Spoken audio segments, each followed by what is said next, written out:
It is 10 a.m. Good morning. I'm Lucas Panzica, broadcasting live from Ascension St. Thomas Sports Park on day 2 of training camp practice for the Tennessee Titans, who have made 2 signings, bringing in free agent edge rusher Shane Ray and center Corey Levin. Both are on the practice field today. Quarterback Will Levis met with the media on Wednesday and went into the mechanics that he's been working on going into year 2. Yeah, I think being a little calmer, not as dramatic with some of the things I'm doing with my footwork, especially on the plant foot, and then once I get to the top of my drop, my base. I know I've talked about that a lot, but I feel really good where I'm at with that. I feel like at the top of my drops and through my hitches, I'm able to keep myself in a more consistent position to deliver the ball, and just got to keep working on making it more consistent.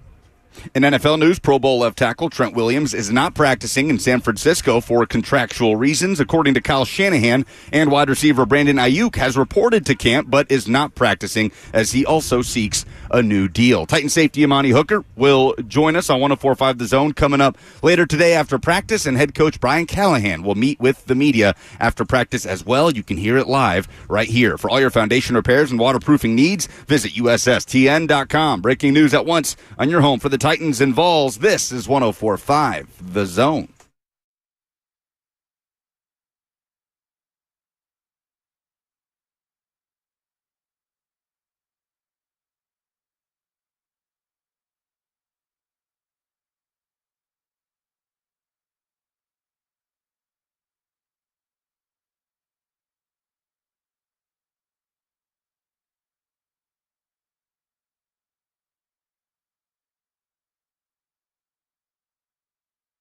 Oh, it is a beautiful day out here at St. Thomas Sports Park. Welcome into the show, Ascension St. Thomas Sports Park, that is, to be specific.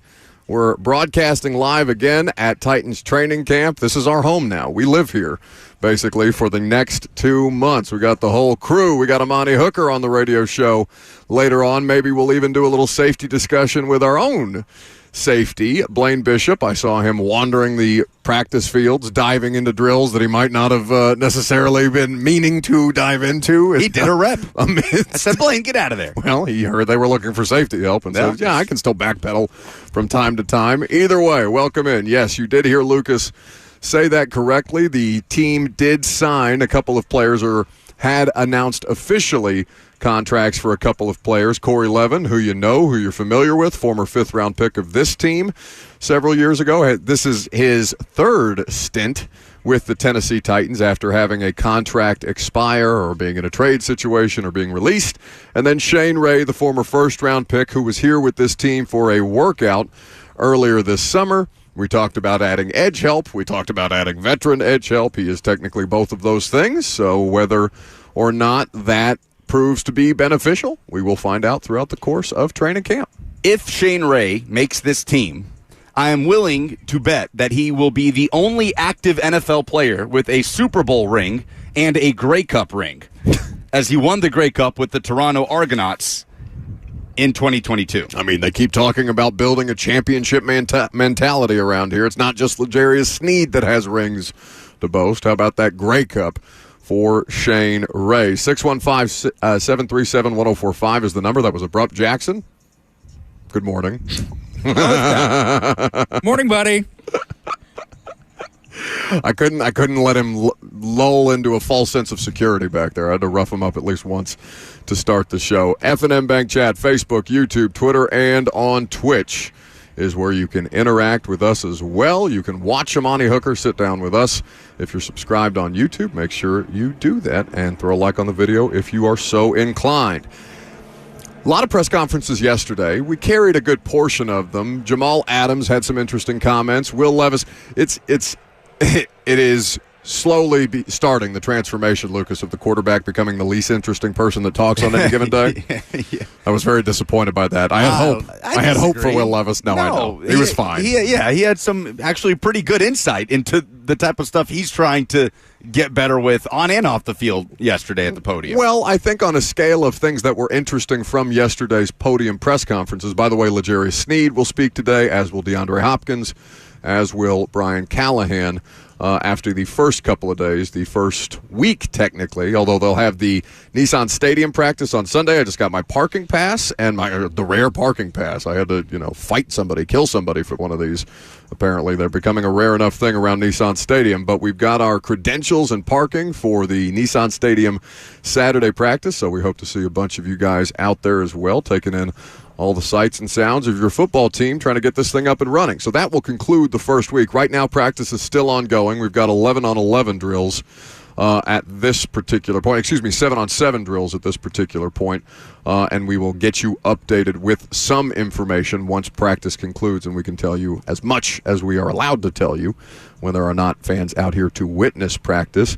But of the press conferences that were had yesterday, Jamal Adams, Jeffrey Simmons, and Will Levis, Levis was the least compelling, but not because he was uninteresting or anything like that. I thought there was some good stuff to learn from Will Levis, but on a scale of Jamal Adams and talking about basically what it is to be humbled in your NFL career that soon, to be at the top of the game, and then to basically, he's not the bottom of the bottom right now, but he's playing for a veteran minimum contract. Yeah, I mean, financially, sure. It is a pretty apparent extreme that somebody who's not even 30 yet has witnessed in his NFL career. So that context was interesting to hear from him personally. And then Jeff Simmons, who didn't say anything unexpected, didn't say anything surprising, but did come out with some strong comments on how he views his role with this team. Jeffrey Simmons, we talked about this. He's the person that the most amount of people will now associate with the Tennessee Titans when you do word association or name association with NFL franchises. Tennessee Titans, Jeff Simmons, that's probably the case right now. We should do that. What? We should take a walk down Broadway and ask 50 people, name a player on the Tennessee Titans. How many do you think would say Derrick Henry? All of them. That's actually the better conversation to have this morning. How many people would name a player no longer on the team as a Tennessee Titan if we should do that? Do you want to do that? When do you want to do that? We need to plan this. This is how the show works. We come up with ideas that we'll never execute, and we just talk about them. I know. Like LARPing. I wanted to go LARPing. Nobody wanted to go LARPing. That will get me to go to Broadway, for sure. give us an excuse to get drunk at work. Anyway, so we will explore the viability of that later on, and we'll take our own scientific experimenting, our own census, our own sample size, our own polling, what people associate or who people associate the Tennessee Titans most with. But seriously, who's the damn face of the franchise right now? You poured so much marketing, rightfully so, into Derrick Henry. Derrick Henry is a singular player. You poured a lot of marketing into Mike Vrabel as the front-facing kind of ethos of the franchise, right? Grit, tough-minded, defense in every game that they play, kind of what he projects. Buzzwords are gone from the far side fence. What were the words that they had displayed? Oh, they changed every year. First, the slogan. I haven't heard a slogan. I haven't heard a team mantra, a team slogan this year. Where's my good to great that I can hang around their neck like an anchor when they aren't great? Where's my man catch no balls? There's none of that this year. What is this? What's happening? Well, there's dog, right? That's right. Words that we can't say on FCC safe radio, but still, it is interesting how different the vibe is. It doesn't necessarily have to be good. We don't know that it's bad. It is tangibly different being out here under a different coaching administration, as is often the case when these things turn over. The answer is Jeff. The answer is Jeff until it's not, and this franchise probably needs it to be Levis by season's end. And that's with nothing against Jeff. Jeff could have an all-pro season, yet still, Will Levis, if all goes well, is the face of the franchise by season's end.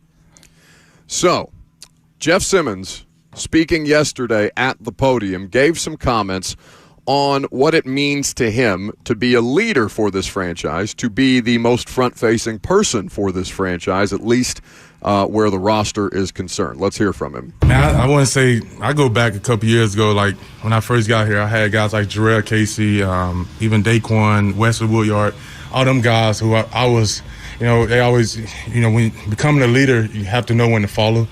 And I think as I was growing, especially through my first year as a rookie, I was learning a lot from them guys. And I want to say probably like going into my second year and then really my third year where I really felt like, this was my team. I've been feeling that way. As y'all know, like on Sundays, I break the huddle down. That's something I take pride in. But as when you grow and trying to grow as a leader, you want that responsibility because it's not. I guess what I want to say, when you first looking at it, when you come into the building, it's about you. How you are approaching the day. When you had a bad day of practice, you had a bad rep.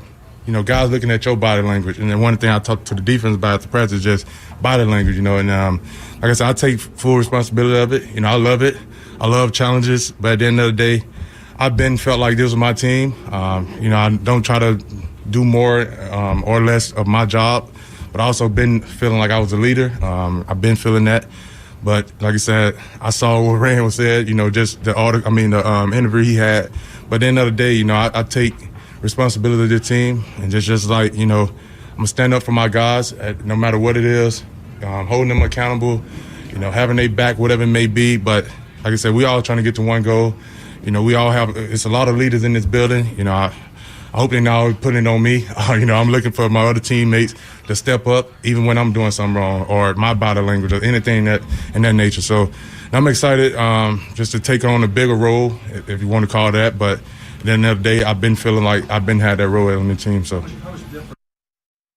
Jeffrey Simmons speaking yesterday at the podium about embracing his leadership role. I really liked kind of the way that he explained it on the front end, learning how to follow before you can learn how to lead, especially a dynamic like football, where you talk about the quarterback, right? Quarterback is supposed to be leader of men. The nicknames or the field general, right? You call field general, things like that. But you also have to be like, you also have to have that degree of submissiveness is the wrong word, but deference, right? Deference to your teammates, deference that it's not about you, it's about the team effort, it's about how you work together towards a common goal. So it's both sides of the extremes, and you're expected to be able to carry that and project that to the rest of your team. And I think that's what that is what Jeff was articulating there in a variety of different ways, and citing a couple of guys who we know have been great leaders for this franchise that he came up under in Jarrell Woodyard and that last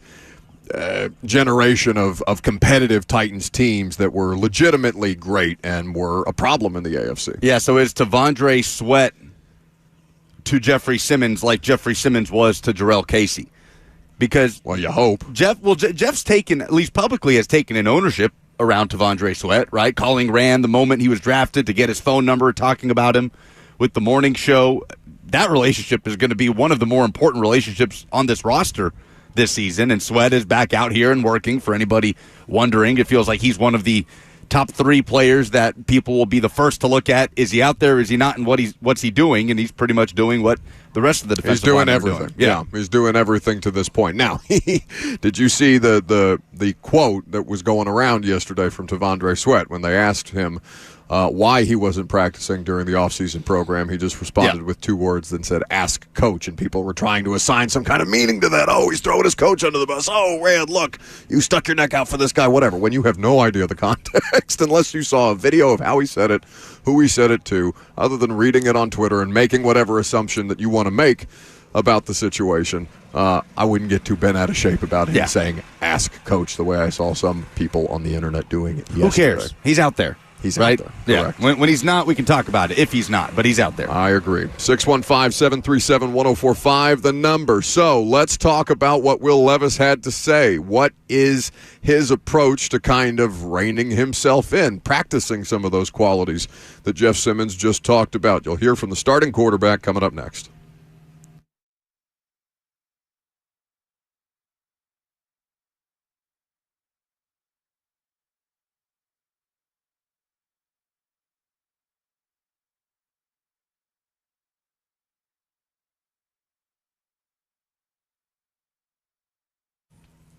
On Saturday, July 27th, we are having a limited property release.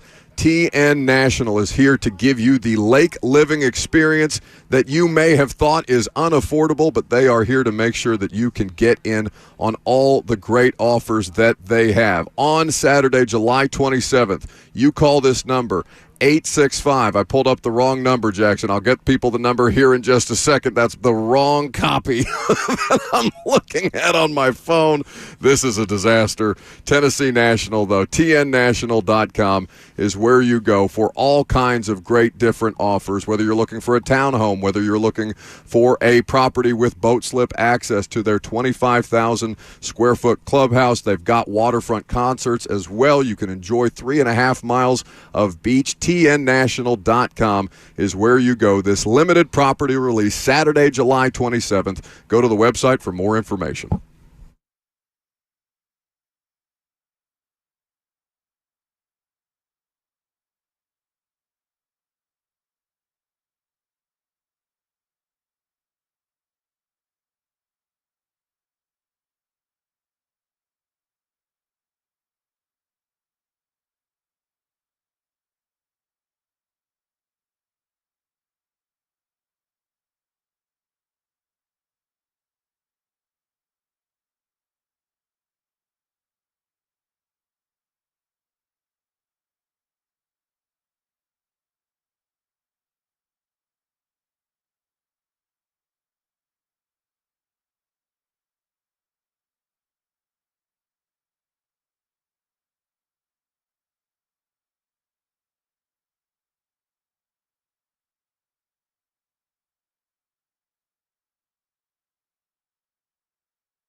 Welcome back here live from Ascension St. Thomas Sports Park. We're hanging out for another day of Titans training camp practices. Day number 2, as a matter of fact. Amani Hooker going to join us after practice concludes. We'll see if it's not in a more timely fashion today. Players at the podium, DeAndre Hopkins, L'Jarius Sneed, and Brian Callahan, the head coach, after not having a press conference yesterday. We'll hear from him. There will also be a handful of players off to the side. I think like Skoronski, Tajay is also going to be one of the sidebar players, the way that they're kind of staggering media availability.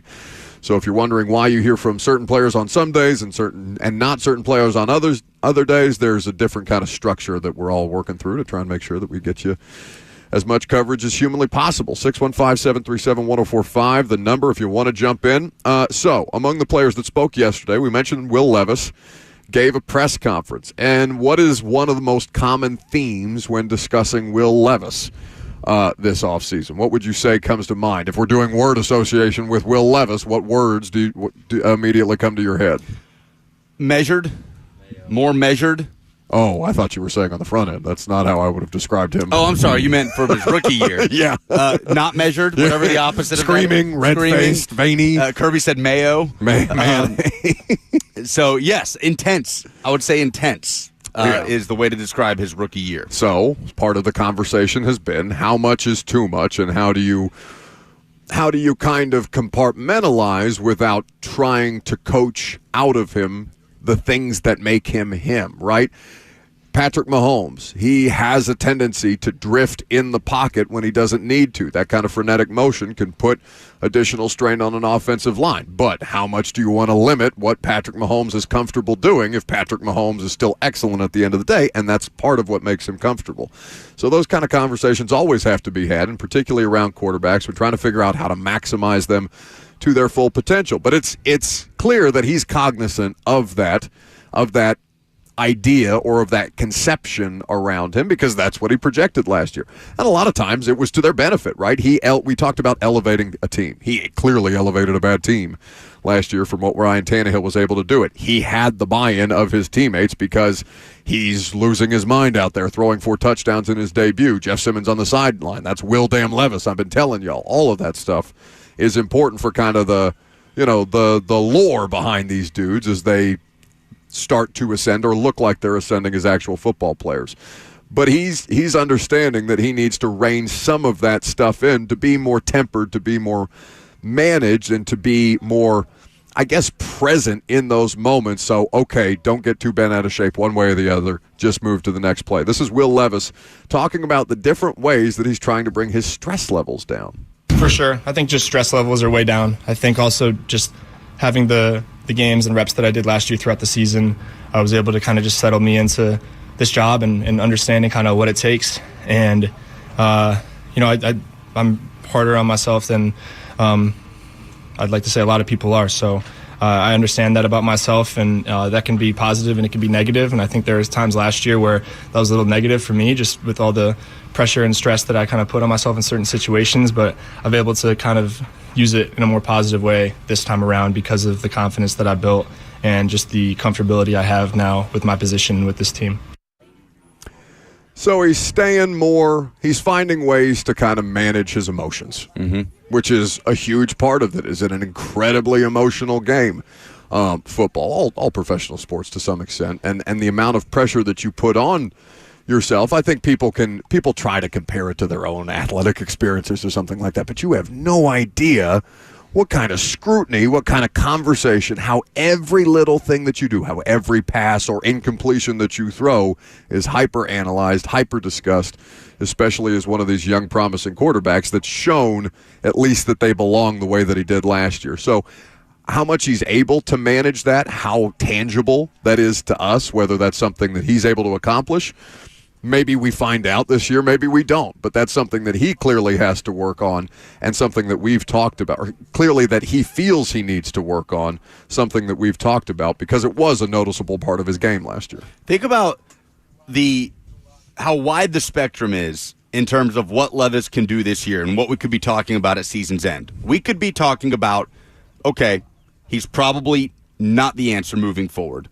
Or we could be talking about, Will Levis is on track to be one of the 5 highest paid quarterbacks in NFL history. It starts that quickly for him. Yeah, I mean, that's what it is. That's the quarterback market. Yeah. Like, has Trevor Lawrence been anywhere close to a top 5 NFL quarterback in his career? No. He's a number 1 overall pick, and that absolutely has an impact in those negotiations and what a club is investing in a player, but that is how wide of a spectrum we're talking about, from not being the answer and wanting to move on from him to potentially being one of the highest paid players in NFL history. The amount of times, because think about what you just brought up with Lawrence. Tua Tagovailoa has not been paid yet. Tua Tagovailoa has accomplished more as a quarterback. Well, maybe not playoff wins. Yeah, because not Tua in the does not have a postseason I mean, win. statistically, the numbers are easier to negotiate with when it comes to Tua. So I bring those two up with Levis as kind of the platform that we're talking from, because think about what the Jags did. The Jags admitted, yeah, he's talented. Yeah, he's a number 1 overall pick. And also, what else are we going to do at quarterback? So we're going to give him $50 million. That's what it is. Pay him the Joe Burrow contract, because what else is the option for the Jacksonville Jaguars that have spent this time ramping up to a competitive level built around Trevor Lawrence, and now the bill comes due before you've been able to accomplish what you ultimately set out to accomplish. You have no choice but to pay Trevor Lawrence. And that an organization in the NFL like the Dolphins has been dragging their feet so much on Tua makes me, I don't know, it makes me kind of curious about why the conversation is so different with Tua than it was with Herbert, with Burrow, with Lawrence, who's more on his level as far as how we associate these guys, what they've been able to accomplish, and how the Titans are going to approach that. Because what was the Ryan Tannehill contract if not, what else are we going to do at quarterback? This guy just bailed us out from having to restart the whole thing. And what did that look like? $100 million+ contract. It's why I think Dak has the leverage in Dallas. Oh, my God, he has all the leverage. Because you either pay Dak or you blow it up. Like, there's no in between, unless you want to hinge your playoff roster on Trey Lance at quarterback or Cooper Rush. And maybe even the best example is Jordan Love, who has half a season of high-level quarterback play. And it was high-level quarterback play, but it was half a season. And he's about to be the highest-paid player, if not one of the highest-paid players in the sport. So it really does happen that quickly. So when you talk about wanting to maximize a quarterback in his rookie deal, that could very well boil down to this year. This being the biggest opportunity to maximize Will Levis while he's still on that rookie deal. So there's a lot of this stuff that he has talked about. There's been, did you catch the picture that the team photographer Donald Page put out there the other day of Levis's car alone in the parking lot? First one in. QB1, first in the building, and then a bunch of dumb people on the internet thought it was Levis posting his own picture and saying, oh, he's got to talk about it on the internet, completely ignoring the fact that it was Donald Page's name at the top. But the official team photographer. Neither here nor there. But I do think that, of all the things that he's been asked to do, right, because we've detailed, it's an incredibly busy offseason for him. Even though things have slowed down, even though it's not what your rookie offseason is, he's still been very active, very, very, engaged, very willing to put himself out there, trying to get more involved in community stuff from what I understand on top of all of it, and learning a new offense at the same time. But, I mean, if you had to evaluate, should we do the classic sports talk radio thing of grading the way the quarterback has handled a certain situation? If you had to grade the job that he's done kind of navigating all of this without, seeing what it actually looks like, other than he's clearly got different mechanics, and it has, through one practice, looked like he's more comfortable than he was in the offseason program. That's all that I can base it off of right now. I think that in the same way we talk about the Titans checking the correct boxes in the offseason to set themselves up for success, I don't have any issues, any evidence to say that Will Levis hasn't done everything within his power to set himself up for this particular moment. So far, everybody is doing and saying the right things. I mean, J.C. Latham has handled himself as well as you feel like he possibly could have as a top 10 pick at left tackle. You could say that, Devondre Sweat wasn't there at OTAs, but we're 2 days in. He's been out there. Levis has been saying and doing all the right things. Jeffrey Simmons has been saying and doing all the right things. So everything is optimism right now. But there's going to be a hitch somewhere along the way, right? An injury somewhere, and you'll see how this team responds. But yeah, right now everything is peachy right? It feels like peachy. Very much still in the honeymoon Who phase. Who still says peachy? Me, clearly. Also, there's news. A to Z Sports, one of your employers, is reporting that Dylan Johnson has been cut, the UDFA running back out of Washington. Okay. So that leaves Hassan Haskins, Julius Chestnut, and Tennessee UDFA Jabari Small as the three competing for that third running back spot. Interesting. So we previewed the running back discussion yesterday and talked about the idea of where guys might fall into line, how real the opportunity was for Hassan Haskins, whether, a small sample size of previous experience would buy him more benefit of the doubt or not, some interesting players that they brought in. And the guy that you seemed most interested in from that running back room is the first one off the board to be released that way. A hugely productive player during his collegiate career, experienced some injury which clearly derailed him, was very disheartened about being undrafted based on some of the comments that we got from him and some of the, I think, social media posts that may have come after in the immediate aftermath of the UDFA signing process. That he's the first one off the board, I'm sure will come up in Brian Callahan's press conference. But I'm very curious to know more details why. Interesting, right? Because not once has he had pads on at practice. He's been out there, right? And I haven't seen anything about Dylan Johnson being absent, so I don't know if it would be injury-related. But interesting, because he was an extremely productive player for one of the best teams of college football last year. Room had to be made, I suppose, for Levin and Shane Ray. And that's where they make it. Those are the corresponding moves. They feel good enough about their depth at running back. They feel less solid about their depth. That may be all that it is, that it's just corresponding roster transactions and that quality offensive line depth, experienced offensive line depth, and somebody else to come and compete with their edge group, where Jalen Harrell and Rashad Weaver and Marlon Davidson and guys like that are kind of hovering around trying to establish themselves. That can be all that it is, but I'm sure we'll get more clarity, or at least we'll ask for more clarity at the end of practice today when the press conferences take place. So I wonder, because he wasn't asked specifically, it's too early to be asking Will Levis about second contract questions, but I wonder in an honest moment how much he's cognizant of the quarterback market right now. I mean, you see the numbers. Everybody sees the tweets. Everybody sees the biggest transactions. You can't help but avoid it. Anytime you look at anything NFL news related, it's going to pop up, even if you're somebody who's pretty disciplined about their social media consumption. He talks about pressure, and that, I don't know if that's one of the things at the fore of his mind beyond just pressure to perform, but when that much money's on the table, how do you as a human being separate yourself from, I can be a $53 million a year player if I just don't screw this up, right? That's what Lawrence is. He just hasn't screwed it up. He hasn't run it into the ground. He's clearly the best option that a team has at quarterback. And not like these guys don't all strive for greatness. I have no doubt that Will Levis wants to be great. But I'm just thinking of it from, and this is how my brain is wired, how do you not let the figures potentially out there weigh on you in a season where it's only year two, but it already matters that way for you? They have to make a decision on him. Especially as you watch all the moves being made around you, right, of bringing in Ridley and what they did on the offensive line, all the moves being made to set you up for success, knowing that will in turn set up the team for success. Yeah, I can't imagine what that must be like. And almost everything he's talked about, because he's talked about footwork and some of the things he's tweaking with mechanics and establishing rhythm and timing with his new crop of weapons going to Cabo. It hasn't all been off-field discussion, but there's been a lot of talk from Levis about being a more measured player. I mean, he's journaling now, so that's as much a part of it. It feels like we've heard him talk as much about that as we have heard him talk about the footwork and the mechanics of things. I like that players talk more openly about it, because we've all seen them post, like, if you follow them on social media, we've all seen them post the occasional, like, mindset coach or something like that, and what it takes for you to compartmentalize as practice officially ends for the day. So we will expect Amani Hooker to join us over here in just a little bit.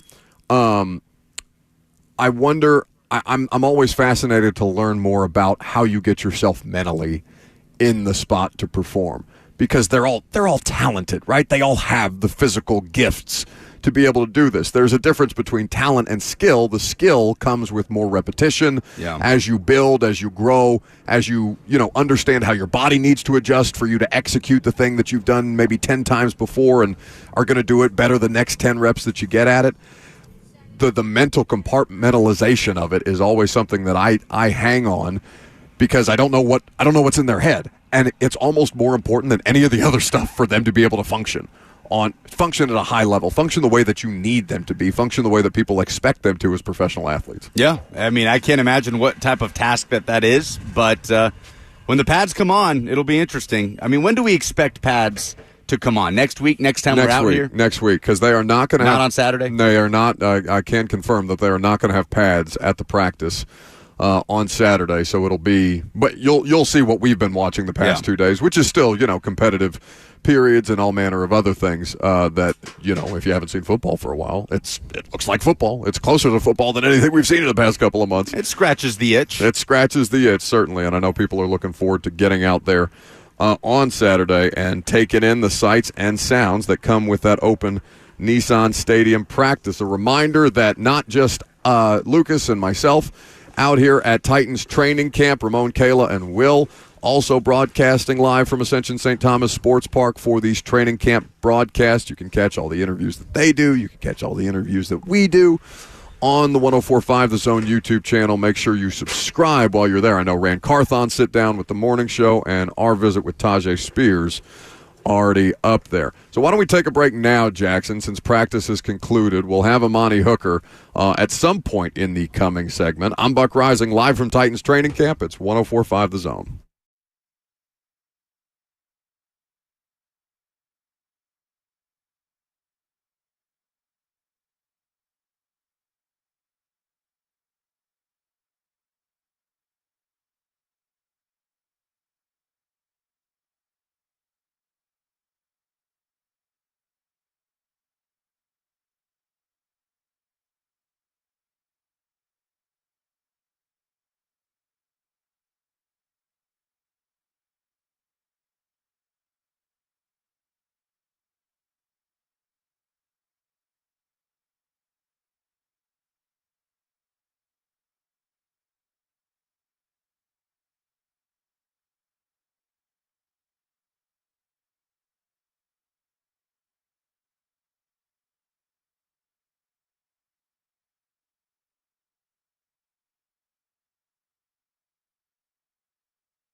Welcome back to the show. We are fueled by Hattie B's Hot Chicken. Titans practice just ended. Amani Hooker, safety, about to sit down with us right now on 104.5 The Zone. 615-737-1045 is how you join the conversation. What's happening, stud? How you doing? Good to see you. Long time no talk. How you doing? We're doing good. We're doing good. How was the day of work for the audience who hadn't gotten to see you guys on the practice field in action yet? What can you kind of tell them?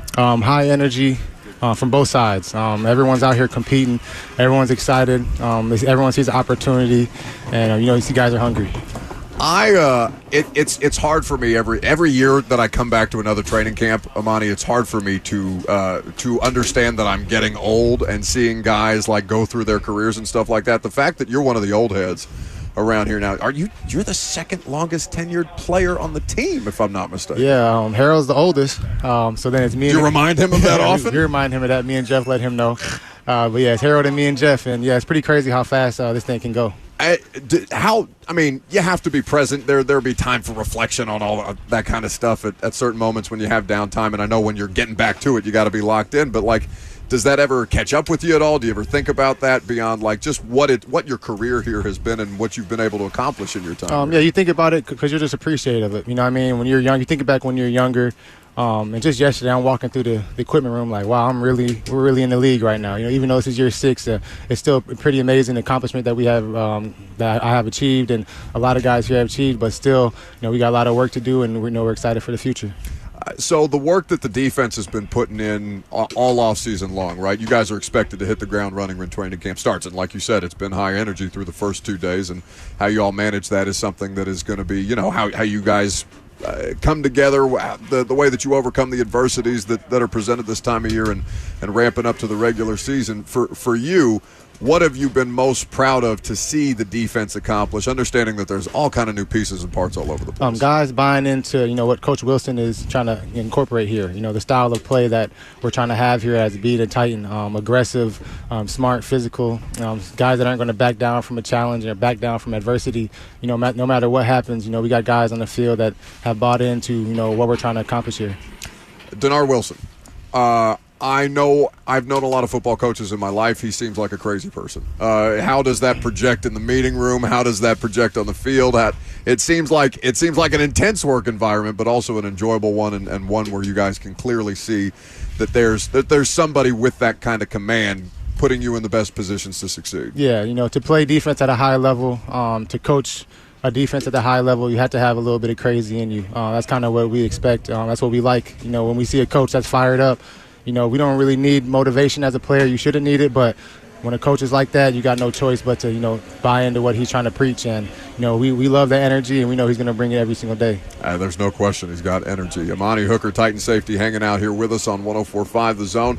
So safety has been a big talking point for us, talking heads this offseason with you guys having a lot of changing parts and pieces, like we mentioned, across the board, not just in the secondary. But Elijah Molden, it's been cool to see the way that he's approached his own adversity, right? Everybody deals with health stuff at various points. I know you've dealt with it in your career as well. But what can you tell the audience about the way that he's handled expanded responsibility and expanded role? Because when KB gets traded last year, he steps in right away, and it's kind of, everybody's got to feel it out. Yep. Elijah Molden, he's a pro. He's a guy that's in the training room. He's getting extra work in. He's always asking questions. Like, he moved from nickel. He was corner when he first got here to nickel to safety. So he's played multiple positions when he's been here, and every time he's been put in a position, he's always prepared and always ready. He's a guy that, we trust that's back there. He's a guy that I played with many games, and, I'm out there. I don't have no concern about him on the other side. He's a guy that, he's going to help us out win a lot of games this year. You both have that versatility to your game. I know you can be uncomfy talking about yourself and how good you are at certain things, but, you've played all of those positions yourself at certain points. How much do you guys kind of bounce things off one another? Yep. I talk about my time when, I played nickel for a few games. Pretty sure it was my third year. I played nickel 7 games. So I talk about my experiences there, and what he experienced. And it's just a lot of talking ball with him. He's my locker buddy, so we're always, talking about, off the field stuff and, ball. Yeah, absolutely. Amani Hooker hanging out here with us on 104.5 The Zone. Jamal Adams, first couple of days, what's been the experience like with you guys? It's been a great experience. He was a guy that, when I was in high school coming out, I used to try and model. I used to watch highlights of him before I went out there to play, my high school games. And even when I was in college and he was about to get drafted, I was trying to, mimic his style of play. And I mentioned that right after we picked him up, that, he was a guy that I looked up to, and I was excited to, take the field and, learn from him and, all his experiences. And so far it's been good. But the idea that was somebody who, like you, that you would see his highlights and stuff like that, because you're pretty close to peers. I mean, I know you guys aren't the exact same age, but it always surprises me to see it next to his name, 28 years old. It feels like he's been in the league for so much longer than that. Yeah, I know. He's pretty sure he got in the league at 20. I'm pretty sure I got in the league at 20 as well. So we're the same path. He's a couple years older than me. Yeah. For you guys, as the competition kind of fleshes itself out, what are you looking to see from your teammates as one of the leaders on this defense and on this team as a whole? Improvement and consistency. As long as guys are consistently improving, that's all we look for. We don't want any ups and downs. We want constantly, every day, correcting your mistakes, coming out here, competing at a high level, and then just attacking. Everything we do, we want to attack. The ball's in the air, the ball's on the ground, or the ball's in the ball's carrier's hand. We try to knock the ball off him. Going against these new skill position players and seeing all three of the quarterbacks out here getting work against you guys, what improvements have you seen on the offensive side of the ball? What have you liked about getting the work against guys like Ridley or the tight ends, Hopkins? I know this is your second year having him as a teammate and as somebody who you can compete against. No, it's great work. I love having Ridley on our side of the ball on our team. But like everyone on offense, the offensive scheme is much different than what we've been used to, and I love the versatility that they're showing. TP's a back that I've been watching the Cowboys. We played them. I wasn't able to play against him, but he's a guy that I've always been impressed with. I'm glad that we picked him up. But overall offense has been very exciting. Hearing those guys in the locker room talk about scheme and opportunities that they have to make plays, it's pretty awesome. I was joking with somebody on the sideline earlier. I think it was Wyatt, Jimmy Wyatt of your guys' official website. I had done interviews with you for this is your 7th year? 6th year. 6th year. Yep. And I don't think I've made you laugh in a radio interview one time. I don't know if there's a more locked-in individual when we get now. All right. Well, you're also just not really a funny guy. I'm not that funny, which is it hurts me. It cuts me deeply. I'm like, what can I do to loosen this guy up? I was kind of waiting for a joke, man. I don't know. I don't have a joke yet. I'm like your. Well, I don't ever know how often, because you guys are locked in. You just came off the practice field. You're flying around. You're doing a million things. If I'm sitting here cracking jokes, you're gonna be like this. No, we're all loose, man. It's all good on FCC Safe Air. But I did hear one time that do you still do the Dairy Alliance stuff? I still do it, but I haven't done a ad or nothing like that in a while. Okay, but I heard you took a trip to a dairy farm. Yes, I was on a farm. Is that I didn't milk any cows or nothing like that, but I was there. What was the experience? What was that like? Because I can't imagine. I mean, have you been on dairy farms before? I have to imagine that's kind of a different. I haven't been on atmosphere. A dairy farm, but my mom's from Nebraska, from a country in Norfolk, so I've been on a farm, but not technically a dairy farm. So how do you go to a dairy farm and not milk a cow? I feel like they gotta sign you up for the experience. Yeah, they didn't even really offer it. I don't know if they didn't want me touching their cows or something like that. There's probably all kind of waivers that have to be signed. All right, Lucas, do you have speed round questions for Amani Hooker? We got a speed round for you, Amani, to ask the interesting questions, the stuff people really want to know. Jackson, please give us the terrible music. So, you're from Minnesota. Mm-hmm. Did you ever have an interest in hockey? And if so, what position would you play in hockey? Never had an interest, but I'd be a forward. Okay, what sport would you be playing if not for football? Basketball. Your brother is a professional basketball player in Europe. A lot of people might not know that. You guys ever go one-on-one and now that he's professionally playing basketball and you're playing football? It's been a while since we went one-on-one. We had a camp this last weekend, or this past summer, and we were playing a little ball, but we didn't get to do one-on-one at all. You've played in the North, the Midwest, and now the South. Better playing weather, freezing cold or scorching hot? Oh. Scorching hot. Scorching hot, no matter what? You never got used to the cold in Minnesota? No.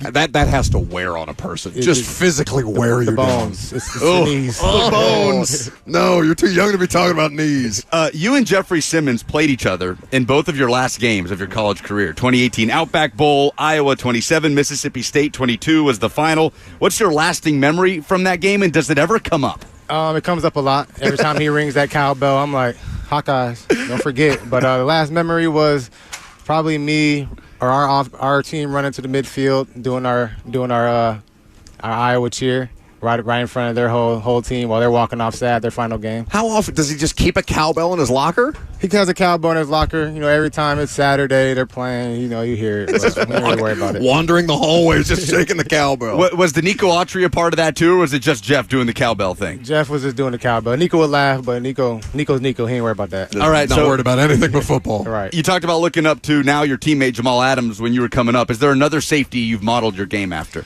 Model my game after recently. I would probably say Justin Simmons was a guy that coming out. He wore 27 in college, Boston College, and I wore 27 in college. So, and he's light skinned, I'm light skinned. So that's kind of where I try to copy a little style right there. Yeah. New teammate that talks the most trash.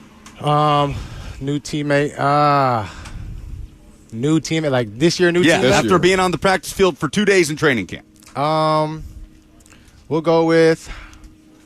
I don't know. It's just pretty tough. TBD. Jeff's loud. You feel me? It's hard to hear anyone else other than Jeff. Not honestly. louder than Arden. Well, Arden's loud, but Arden's funny loud. Jeff's a mean loud. Arden's a funny loud. No, okay.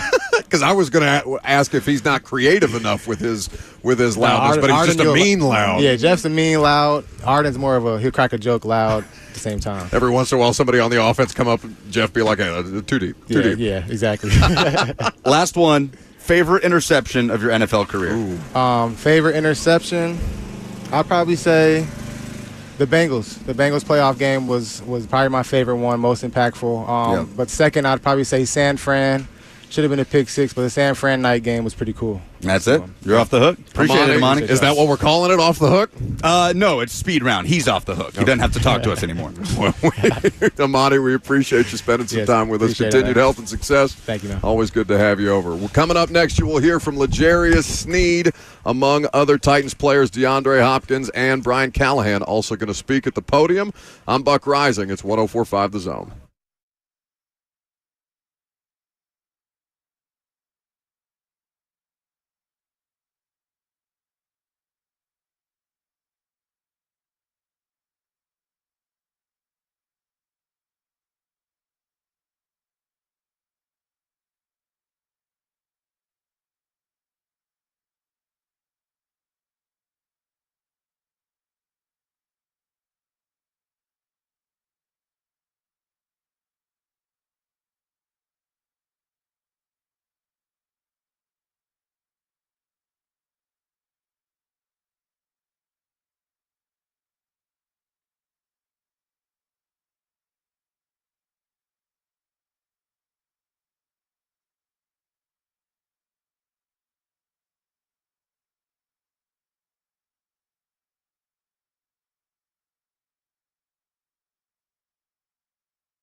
You ever wonder why so many pro athletes go and use stem cell therapy? Because it works. I'm Ron Slade, retired 14-year pro basketball player, and I needed to get this done. After I went through my entire career riddled with injuries, I needed therapy. So I went to Kellum Stem Cell Institute out in Franklin. Why? Because they're the stem cell specialists. They can be yours too. They're the stem cell specialists of the Tennessee Titans. You know why? Because it works. Make an appointment today with Kellum Stem Cell Institute.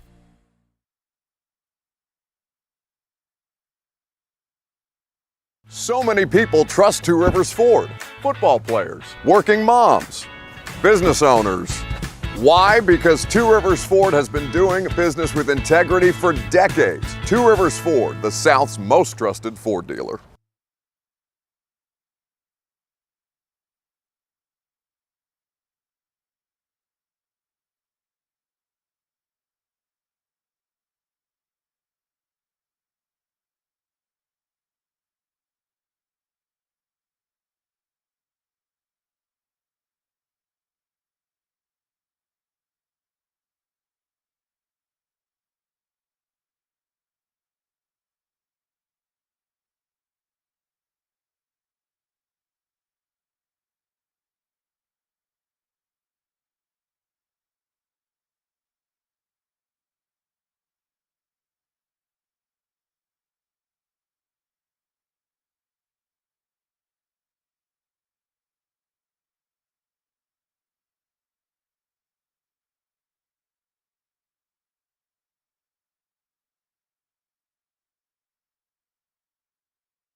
It is 10:59. Good morning. I'm Lucas Panzica, live from Ascension St. Thomas Sports Park on day 2 of training camp practice for the Tennessee Titans. Players are off the field.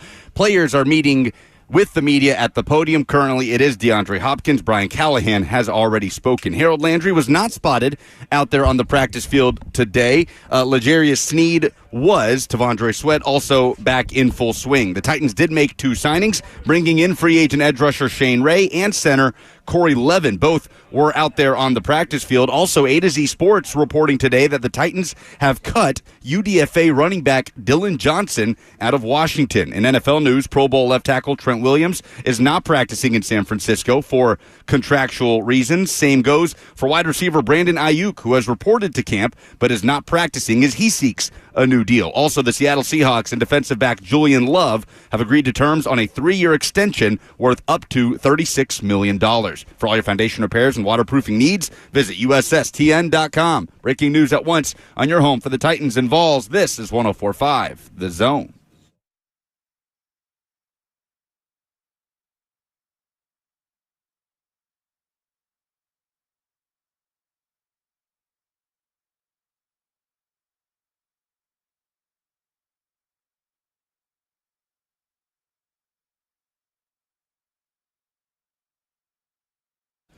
Second hour is underway, but you don't want to hear from me. You want to hear from DeAndre Hopkins. He's at the podium right now. We'll take you live to the press conference.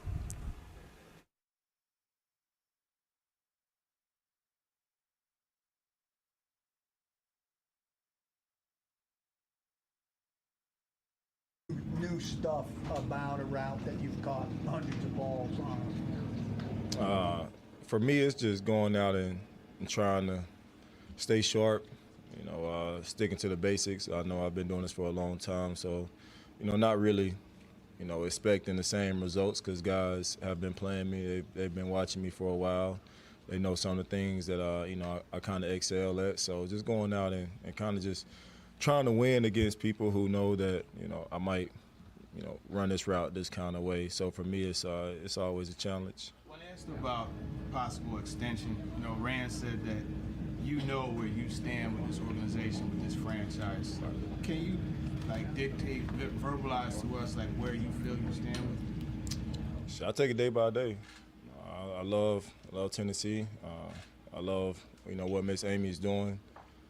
So I think this is the happiest I've been in any organization. So just let that speak for itself. What is it about this organization that makes you so happy?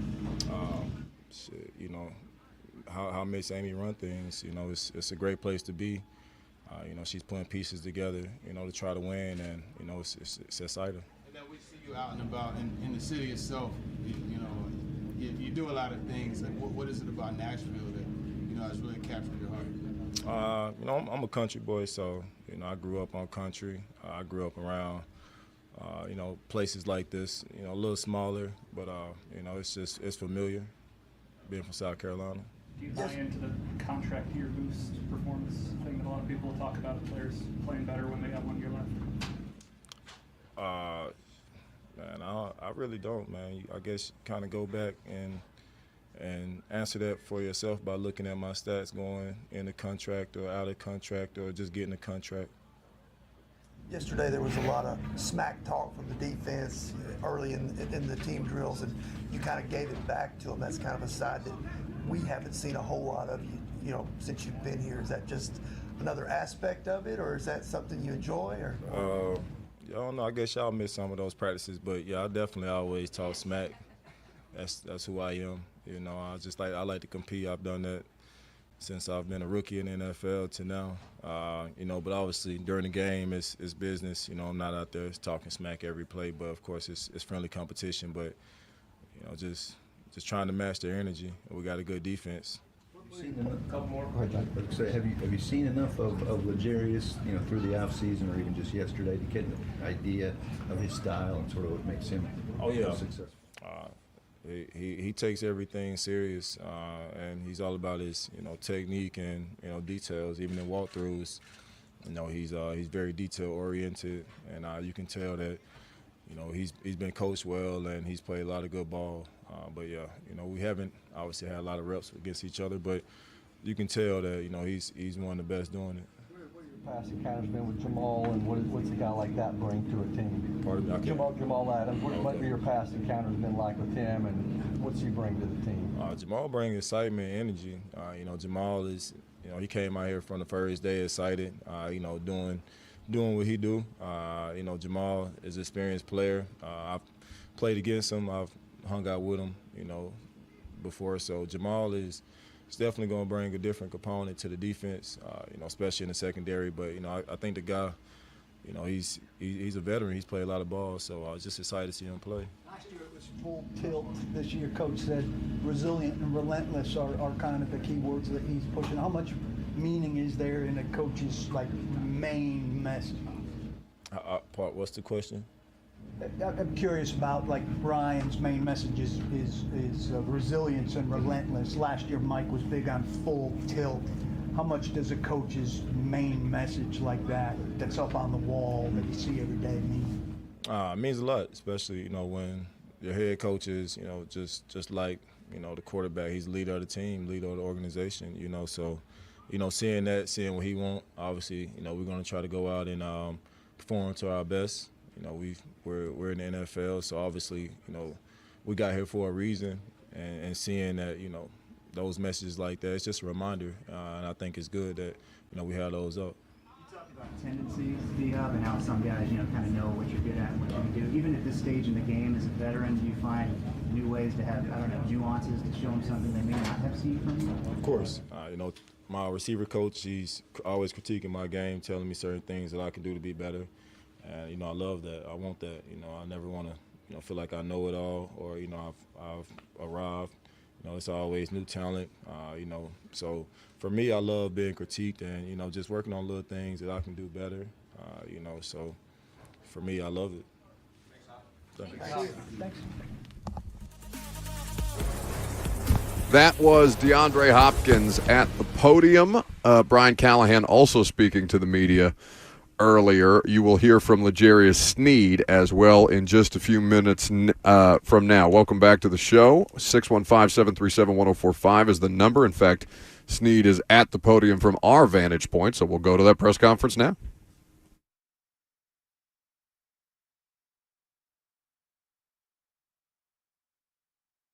Okay, we lost signal of L'Jarius Sneed's press conference. Once we get the signal back, we will resume hearing from your star corner.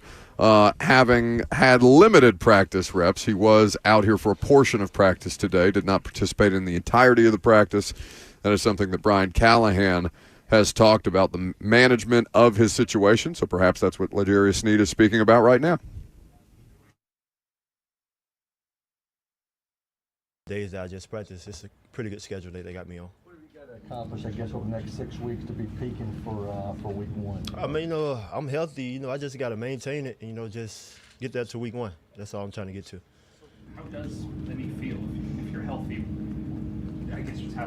My knee feel great. Okay. Actually, it feel great. Why do you feel the need to keep the limitations if you're healthy? Because the procedures that I'm having, the things that I got going on with me, and What's, I guess, been the challenge? You figured it out clearly, but been the challenge of going off and then coming back on and going off when you're trying to find consistency?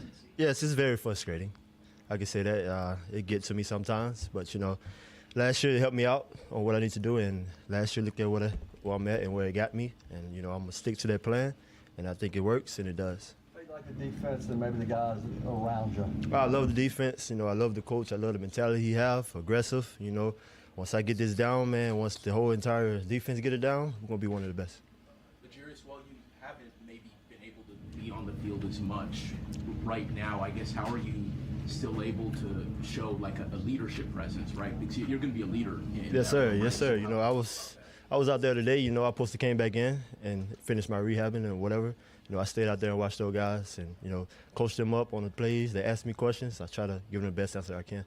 Is there a degree that's missing though when you aren't out there, or can you make up for that with the others? Oh yes, man, I make up for it, and it's all a mind thing. I stay grounded and keep going and stay in my playbook. You came from the Chiefs, and obviously they're a high-profile team. They've won Super Bowls in last year and in recent years. You come here to a team that's kind of transitioning and still building. What's that change been like for you? Man, you know, coming from the culture where I came from, you know, trying to bring it here. You know, I know what winning look like, and you know, we gonna get together and we gonna be all right over here. What are some of the things maybe that you see in this organization? I know early on with a lot of newness, but that could eventually get to that. Everybody's hungry, from the coaches, from the janitors, from everybody in this building. Everybody's hungry. As a guy who reached the level that you've reached, you know, as far as one of the top corners, what did you do this past offseason? Like, what were some of the areas of focus where you felt that you could improve? Oh man, things, you know, just try to get this playbook down. You know, be aggressive and, you know, work on my press technique. Just certain things that I went back and watched film on. Oh, how can I be better here? How can I be better there? With that aggressiveness and press technique, you know, obviously down the field you want to have that hands-on, but how do you balance that to, you know, not get as many penalties this year? Oh man, get your head back. You know, that's in the past. I'm not worried about penalties no more. I'll be way better this year. But it's something that's, I mean, it's documented. Understood. You know, that has happened. So how do you get better in that perspective? You know, work on it all season, get my head back. I know what I did last year on too much grabbing. You know, I'm an aggressive corner. You know, it's going to come. And, you know, I just react. Are there times where it's worth it to set a tone, to get one? Oh, yeah, you know, I don't mind getting one, you know. If you ain't holding, you ain't doing nothing right, you know. And most of the DBs, we hold. How challenging is the playbook? You mentioned it a couple of times. I wouldn't say it's challenging. You know, I know the defense. It's just technique, what I have to learn from the old team to this team. My technique, as in like attaching to people more quicker and not in like a zone type thing. System kind of a natural fit for your skills. Definitely in terms is. of pressing and physicality. It definitely is. Elaborate on that. It definitely is aggressive, and that's what type of cornerback I am. I'm an aggressive cornerback.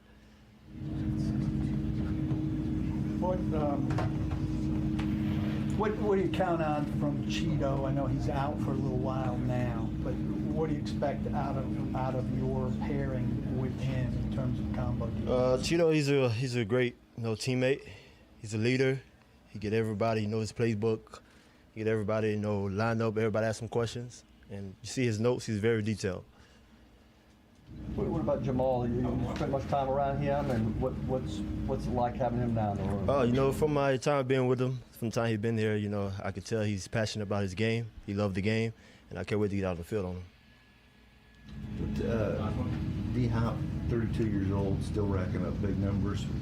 I know you haven't seen maybe a ton of him, but what's he do so well to just still be putting up these kind of numbers at an age where a lot of wide receivers have? Oh man, the game, man. You know, it's a finesse game.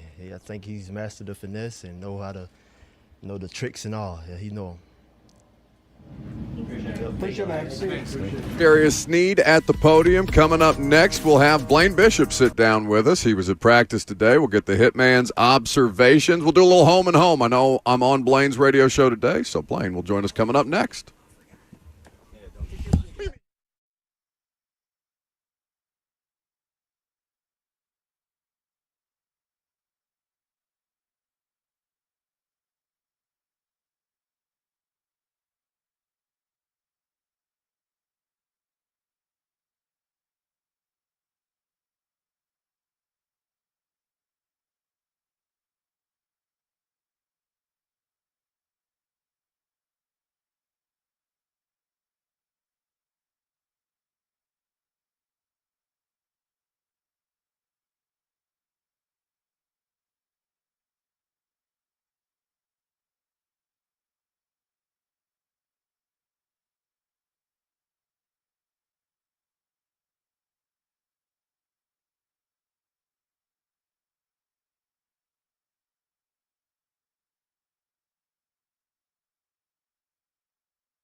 Welcome back to the show. We are fueled by Hattie B's Hot Chicken. The Hitman is fueled by God knows what. He always brings the energy. He always brings high-level effort to the program. We appreciate it. We're doing a home and home today. Blaine's on our show. I'm on his show. Always good to see you, buddy. Yeah, man, I forgot about that. That's rude. Well, if I knew that, if I could have, man, I should have thought that. I should have thought this out because then I wouldn't have come on your show.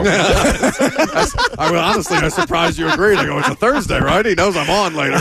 Well, I wasn't sure if I was going to come. So that was one thing I remember when Lucas texted me, and I was like, oh, man, if it rains, I'm not coming. It's fine. I try to play it by ear. I'll still, we'll have the same conversation. I'll make it sound completely fresh. Don't you worry about it. Just kidding, man. Enjoy coming on your show all the time, man. Absolutely. It's our pleasure to have you. So, practice observations generally. What did you see? What did you enjoy watching? What were your takeaways from today's work? Well, first and foremost, I'm glad Bert did not, smoke a square while they were practicing because it might have, people couldn't breathe. So that would well, you know what he's done instead? You know what he's done instead, Blaine? No, he just has it in his mouth. He has not lit it. No, he sweats so much and he keeps his cigs behind his ear that the nicotine was being absorbed behind his ear. It was disgusting. Kirby smoked that same cigarette yesterday afterwards. He was getting a buzz yesterday. Okay. Wait a minute. I don't smoke, so I just want to ask this. I know you and Kirby would put a headset on. Let's have a conversation. No. Real quick, I just want to know.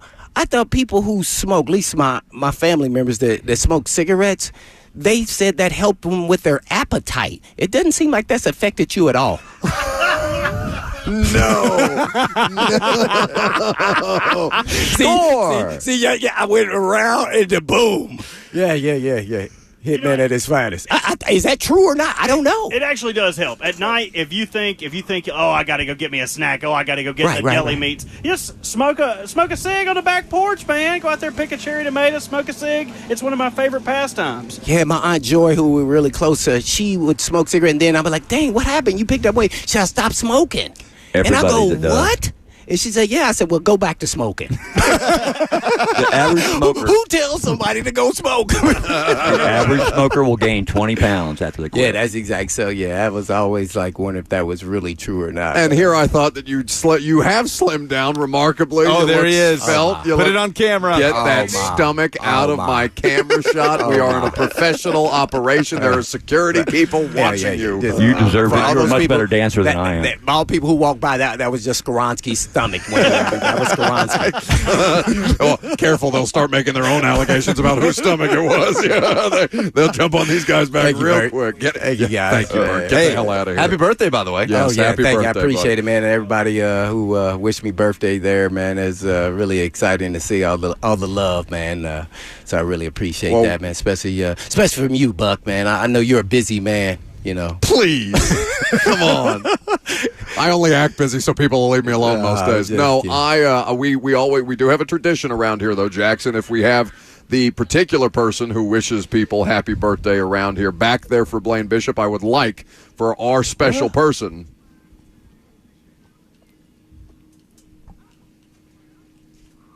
Oh, my. Of course we care. That's Stephen A. Smith. We care very Happy much. birthday, Oh, Blaine. my. That is not what I was expecting.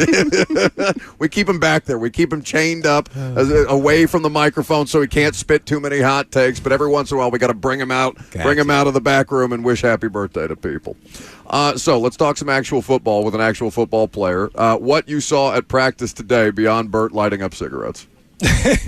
Well, just overall, really just the beginning of camp. Some guys struggle, with the conditioning because, it's football. It's one thing running on the track, but it's another thing, out here practicing, running around. When you start competing, there's another level of conditioning. So I think they're kind of getting used to that. So I love how the league now has it, where you kind of tier it in, get the guys, make sure they're in shape, and then kind of interesting, easier for, I'm going to say, the defense early on, which I think it always is in adjusting to new schemes and both sides of the ball and everything else.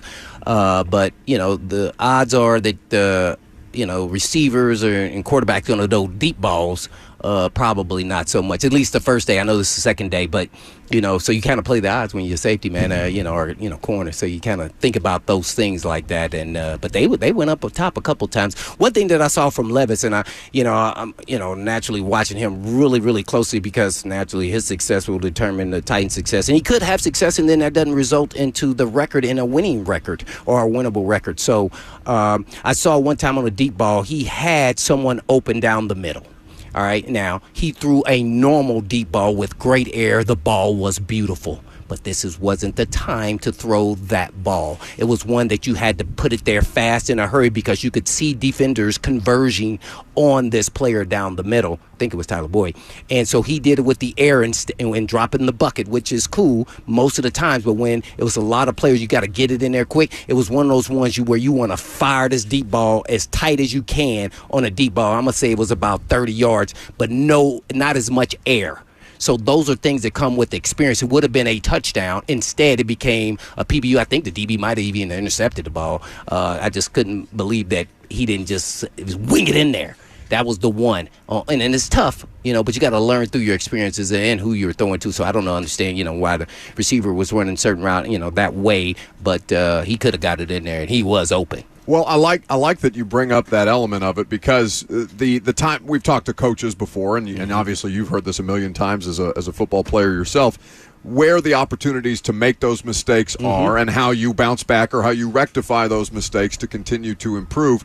The balance of that as a competitor, understanding, all right, there is some margin for error here. Yes. We understand that we're working through the process right now in training camp, but there is still a heightened level of urgency because they hit the ground running as soon as they get here. Yeah, no doubt about it. So I'm sure the next couple plays later, though, different type ball. Wasn't a deep ball, but it was a deep dig. He fires that one in, and it was great completion with exceptional coverage, by the way, and he still got it in there. So, there's going to be a process, especially early in camp, that, you kind of go through that at every position, not just the quarterback, just always the eyeballs are always on the quarterback. So, so his development will be key, and naturally the offensive line, I think, I saw a little bit of Latham, kind of getting into it with a little shoving afterwards. Those things happen too. So, interesting to watch and follow how well the offense comes together with Levis, as well as the defensive aggressiveness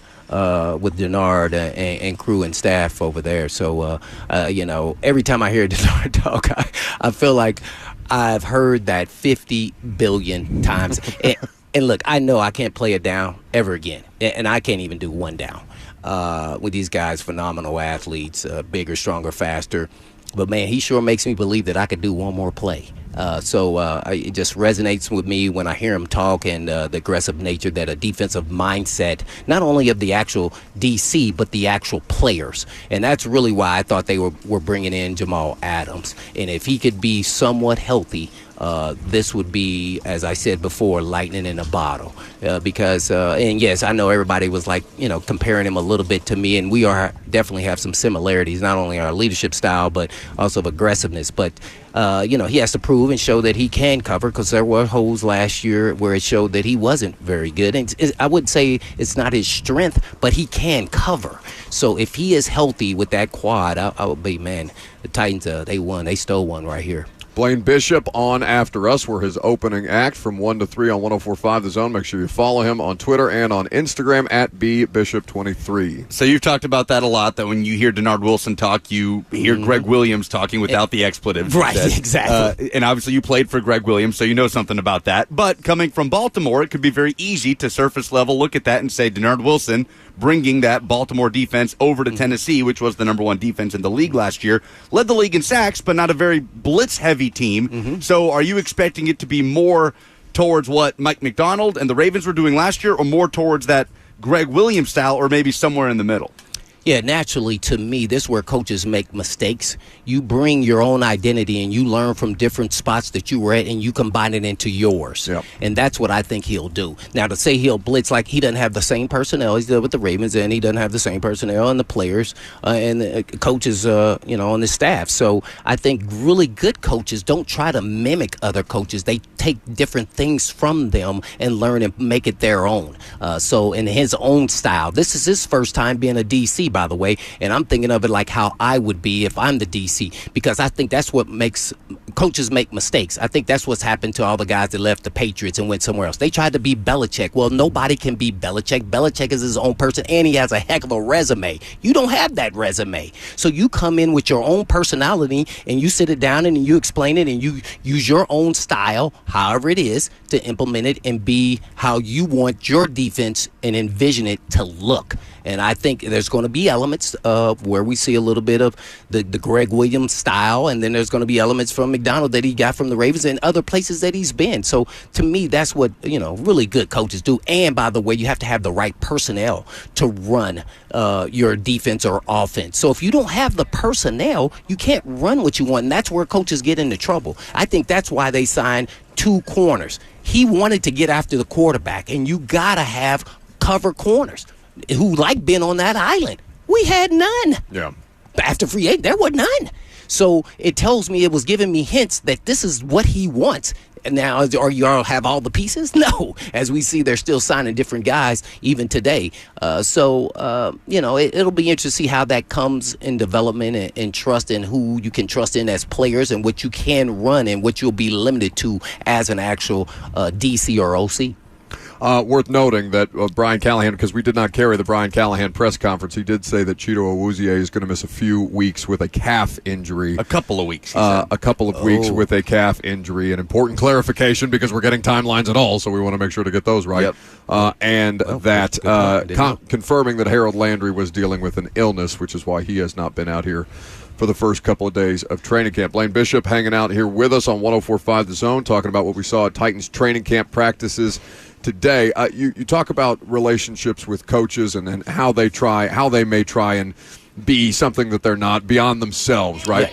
Getting comfortable with the level of their own abilities, who they are. Everybody talks about imposter syndrome in different kinds of jobs and how you have to establish yourself before you can gain that confidence and really lean in.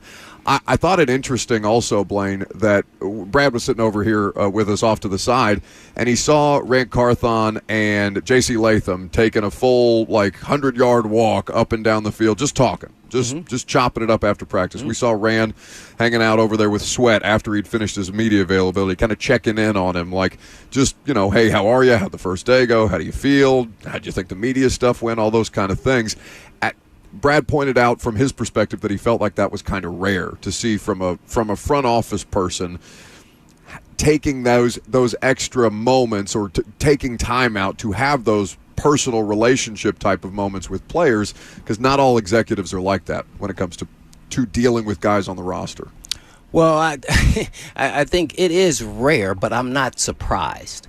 And I say that in that if you know who Rand is, and if you've been around people like him of his ilk and his personality, that's who they are. And so that's what he's doing now. Now that Mike Vrabel is not the leader of this actual team, now he can implement his personality of who he is and put his stamp. As last year, it was Vrabel's team, so he sat back in the wings, which you're supposed to do, and let it be Vrabel's team because he was the commander. So now he is somewhat in that chair now and has a piece of the pie and everything that they do. So I would say, it wasn't uncommon because of who he is. See, you have to understand who people are first before you start making judgment, putting them in the same bucket as everybody else. Rand is a relationship type person. So that doesn't surprise me that he's running up. Guess what? That also says he cares. That's also saying something else to the other players who aren't talking to him, and that they say the door is open. I can go in there if I have any issue with anything that is going on, whether I feel like I need to get water, or why do we always have to run to the offensive field and the defense it never gets to rest and they run to us. I mean, whatever it may be. Yeah. I think it's just how often people like that get those opportunities to be in those kind of roles as administrators, as executives, and how that's become, or at least seemingly become, more commonplace, where it might not have always been I definitely agree. as populated across the league. Yeah, I definitely agree. And the reason why I agree with that whole philosophy and premise is because of the types of athletes you're dealing with today. It's a different deal. It's not old school OG like I was, or Brad Hopkins, or whoever else. It's now this new modern era, and they want to have those conversations. You got to be open to having that with them. So I think it's smart on his behalf to do that and show that that's who he is and that's how he's going to run this organization with, decisions, as far as players on the team. In terms of the safety spot, Jamal Adams talked yesterday, and we figure his role to be situational, right, for the money and a prove-it deal. He's talked about it. Rand Carthon's talked about it. So that leaves Amani Hooker and Elijah Molden, and we just had Amani in here a few minutes ago. What do you like about where the Titans are at right now at the safety spot, and what do you feel is most lacking at the moment if you just funnel it down to Hooker and Molden, if we consider Adams to be a very situational player? Well, I don't know what they're going to do with Adams, so I don't know that. I've said this, I like Molden, but are we looking at his resume too? I think we're forgetting that he's missed the last 2 years and missed some games as well. With the same injury. Right, with the same injury, a groin injury that he had surgery on, right? Mm-hmm. So I can't think, if I'm sitting there and I'm the DB coach, I'm going to sit there and say, well, I don't know if I can really say that he's going to be available all the time. So this may be a multitude of different players starting opposite Hooker, depending on who you're playing and who's healthy and who's not. So you have to look at everybody's resume. Jamal Adams didn't stay healthy either. So maybe it's some form of maybe both play. I don't know if Molden is an actual starter in this league, period. That is my assessment. Because I'm not seeing enough out of him, and then when I see him, he makes some plays, but that doesn't mean that he's a every down, every day starter in the National Football League. So I have to see that first. So I wouldn't be surprised if they sign another safety and just trying to cover themselves who gets hurt with the resumes of Adams and Molden. I mean, I wouldn't feel, if I'm the safety coach, there's no way I would feel comfortable right now. It's just not. Reason why I'm talking about is their resume, not what they're doing today. It's like, well, history tells me, and if I don't follow history, then I'm the ding dong, right? I'm the ding dong to think that they're going to stay healthy. Oh, just this year they're going to stay healthy. Well, why would I do that? So I would sign another safety. No, absolutely. Some experience, depending on explore it. Well, depending on the development, I don't know the development of the young, talented players that they have also who have not a lot of experience. So you got to build that trust, and if they're doing their assignments, maybe one of those guys could step up. I don't know. And to your point with that, I think sometimes fans and even media, we can get too caught up in the idea, all right, of this player playing this role and only this role, right? Going back to the versatility element of it. And as a coach and as a defensive staff or as a defensive unit, you guys have to constantly be evaluating, all right, who's available first and foremost? What can they do? What have they done? How many different positions within our defense do they know? And how much more of our defense does that allow us to run versus condensing the playbook and limiting yourself? Right, and that's what I'm with. That's why I like versatile players. Now, what I can say about Molden, I could say, man, he could be a safety, he could be a dime guy, playing the package. You said Jamal Adams could play like dime safety. He's done it. Yeah, right. So, and that's where I see him being the most effective. Guess what? That guy actually plays a lot. The way they throw the ball in 3 wides all over the place. So I think, having another player that has a lot of versatility, I think would help out. They can do, multiple roles if someone else went down. I think that's what they're doing right now. I think they're kind of finding guys that can patchwork that they probably know or have some form of relationship or played against that they feel comfortable can fill a role if someone else goes down. So, and it's hard because the way secondaries are now with all the passing going on, you got to have some familiarity, not only with the player, but with the actual scheme and what they can and can't do. And that's the hard part. Who's been at more NFL training camps at this point, you or Kirby? I would say Kirby. I don't know. Kirby. We were talking about this the other day. Like Kirby has outlasted people in the building. He's outlasted people at the zone. He's outlasted just about everybody. He literally might be the most seasoned vet in any capacity. Well, he's a ticking time bomb, Blaine. I'm just waiting for it all to come to a crashing halt. How many have you been to, Kirby? Everyone since 05. Oh, okay. Blaine's got you beat then. Yeah, I was going to say. I thought you were going to say since 97. Sneaking into Cowboys camps back in the day. Well, that's the first year we came here in 97. That's why I said that. Yeah, in Bellevue. On Bellevue. Yeah. Absolutely. What's coming up on your show today besides me bogging it down? Just you, man. We want to make it your day. Don't do that. Yeah. Well, we know you know how to talk to me, Blaine. We're going to bring the crown and everything. Well, that'll be at 1:20. That's right. I'll pay that fine. I'll wear that crown. That's what we do. Blaine Bishop and Joe Hunt coming up from 1 to 3. Of course, you can check out the podcast for all the fun they're having as we turn things over to them here in just about an hour and a half. Buddy, I appreciate the time. Appreciate it, guys. Anytime. All right. We will come back and continue the discussion. We'll preview the safety position later as well. All the different pieces and parts across the roster that they have currently and what they could stand to add. Coming up next, though, we are going to give you some clips from the press conferences that you might have missed. I'm Buck Rising. It's 104.5 The Zone.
You're going to go hippie style this afternoon after the show. Got that rice thing. Welcome back to the show, fueled by Hattie B's Hot Chicken. We have the press conference of the head coach, Brian Callahan, to play for you. Before you hear his comments, it is worth noting that he did say Chidobe Awuzie, one of their starting outside corners, one of the guys who projects as their starting outside corner, will miss a couple of weeks dealing with a calf injury, worth noting, and that Harold Landry confirmed missing practice for the first 2 days of training camp with an illness. Other than that, I'll turn things over to the head coach. Get a little bit of humidity, kind of jumped on guys some today. You could see, getting used to playing football again. It always takes some time to get back into it. But I thought the defense had a really good day yesterday, really made it hard on us. And then today, I think offensively, we bounced back pretty well. I think our quarterback made some nice throws today. I thought we ran the ball better today. We were better up front. So really 2 good days of work. Tomorrow, as you guys have seen, just as an explanation, we try to stay from a bunch of vertical balls down the field these first couple days of camp. So you see a little bit more intermediate passing game, shorter passing game. That's by design. That's to make sure that we don't put guys under too much stress too early. Tomorrow will be a jog through day for us. We still practice and move around, but we back our tempo way down after that 3rd day. So and then we'll ramp it back up for this practice in the stadium, which I can't wait for on Saturday. Should be fun to get some fans out there. That's sort of where we're at this week. I'll let you guys kind of go from there. How soon do you feel like you'll have the pads on to go? Will that be Saturday? No, we can't. We are not allowed to. According to it's all part of the acclimation period. We don't get to go until after 7 days of the acclimation. That's the CBA requirement. So our first day of pads, I don't want to misspeak, but I think the first day of pads is next Tuesday. Similar to what we've seen out here the first couple of days. Yeah, similar. They'll have their kind of have the. There's not even shells, but those kind of spider pads, whatever they're called. So they'll have something on, but they won't be in pads yet. But it'll be a similar setup to the last couple of practices, maybe just a touch longer as we start adding minutes to practice and getting used to practicing longer. Legeri's schedule is, he was out there a lot yesterday and not today. How can he establish himself as kind of the leader that he's clearly going to be on Sundays when he's not present as much in practice? Yeah, the practice part we have to work through, but he's also a part of everything else. He's in the meeting room, he's in the building. He's got a reputation on top of it as well, so that always helps. He's played really good football, so his reputation precedes him in terms of his ability to play the position, and so he garners that sort of immediate respect and leadership. But as much as he's around the guys, that's the main part. Obviously, you love to practice every day, but that's just not where he's at, and we got to manage that part of him. So I don't have any concerns about where he'd be leadership-wise and communication-wise, but you get that work and when you're in the meeting rooms. How did the initiation of the management with him kind of start? Did you guys come to him? Did he come to you guys? Just kind of where did that come from? Both, and we also talked to Kansas City. We had our trainers had reached out and asked about the program he was on and how they did it, and then obviously with our doctors and our trainers and with some input from him, just what the best thing is for him to stay as healthy and fresh as possible for 17 games plus. Do you believe in guys who are out being on the field while they're out and taking mental reps? Yeah, I like them to be around the guys. They got to do whatever they do rehab-wise. And then when they're finished with that, I like them to be a part of the practice, especially when you're talking about guys that are starters and veteran players that, you want being around. So I like those guys to still be engaged and active in what's happening in practice. How do you like the way T'Vondre Sweat has been, after 2 practices, seeing him out there? He's done good. He's like a lot of guys right now that probably aren't in full football shape to go play a full game, and that's why we do training camp. But everything I've seen from him is what I saw on tape. He's big, he's strong, he moves incredibly well for a person of his size, and he's an awesome personality to be around. So really have enjoyed what he's done so far. Happy he's ready to roll and healthy and practicing. So looking forward to seeing what's to come when the pads come on with him. Knowing that first day is always so tough for everybody, even receivers. How much does that weigh into as you evaluate him over this first? Yeah, we understand. It factors in the evaluation. We know that some of these guys, that there's nothing you can't simulate playing football. Especially when you have bodies on you and you're pushing and you're leaning on guys. It's totally different than even if you're running 100 routes a day or doing 100 pass sets. It's just different. So we know that, but time is ticking, so there's we got to get going pretty quickly, and guys' legs get under them pretty fast once they play a couple days worth and they're kind of back ready to in normal football shape. First 2 days, we've seen the defense rake out 3 balls, mostly on passes down the field. Obviously, I'm sure that's something you're preaching and Denard's preaching on defense, but how much is that becoming a teaching moment on offense for those guys too? Oh yeah, both. I mean, they got it pretty good yesterday for me. We can't turn the ball over on offense. It's unacceptable. But on the flip side, as the head coach, I get to be excited when the defense pulls it out. But it's good. It's the way you want your defense to be. You got to get the ball off people in the NFL to win games. Turnover margin is one of the most critical factors. So we got to be better securing it down the field offensively, and our defense has got to keep at it. I mean, we punch balls out like that on a regular basis. You go +2 in the turnover margin, you're going to win a lot of football games just on that alone. So I love the emphasis. Guys are doing a great job of taking it and executing it on the field, and got to do a better job offensively. It's early, but Will and the offense through 2 days, what have you seen? Very pleased. I think Will's doing a great job playing on time. Obviously we're again focused on a little bit more of the timing elements, the shorter passing game. But man, he's been really impressive. I think his hard work this offseason and over the summer has really paid off. He's incredibly confident right now, and he's earned that confidence. And every day that he comes out and plays well, he earns more confidence. And I think that's the fun part about where he's at. He's dialed in. He has studied. You can just tell he's ready for what's ahead. And I think I told him yesterday, if he keeps stacking days like he had yesterday and today, he's gonna play pretty good football. And it's a day by day process, and we don't want to get too far ahead of ourselves. But I've been really pleased with where he's at. What's Ojukwu done to? He's kind of gone under the radar, but seems to be holding up pretty well out there, getting a lot of significant snaps. But what do you guys like about that? He's one of the first thing is that for a guy like him, I think I might have said it before, but you don't notice him, and that's a good thing. He's not making errors. He's doing what he's supposed to do, what he's coached to do, and doing it well. Again, this is all going to change next week. We'll really see what it's all about. But as far as the work that he's done and his attention to detail and the techniques and knowing what to do has been really good. He's done a nice job, and he's been physical. He's been locked in the meeting room, so he's made the most of an opportunity, and I'm happy to see it. He looked like he was limping around. He looked like he was limping around a little bit today. Does he have anything going on? Not that I'm aware of, no. Will playing on time, how much of that is also the chemistry with the receivers? What have you taken away from that position group first 2 days? It all goes together, certainly. And that's that position group is really fun for me. Those guys between Hop and Tyler and Calvin, those are guys that have played a lot of football, and they understand what we're trying to do. They understand how to run routes.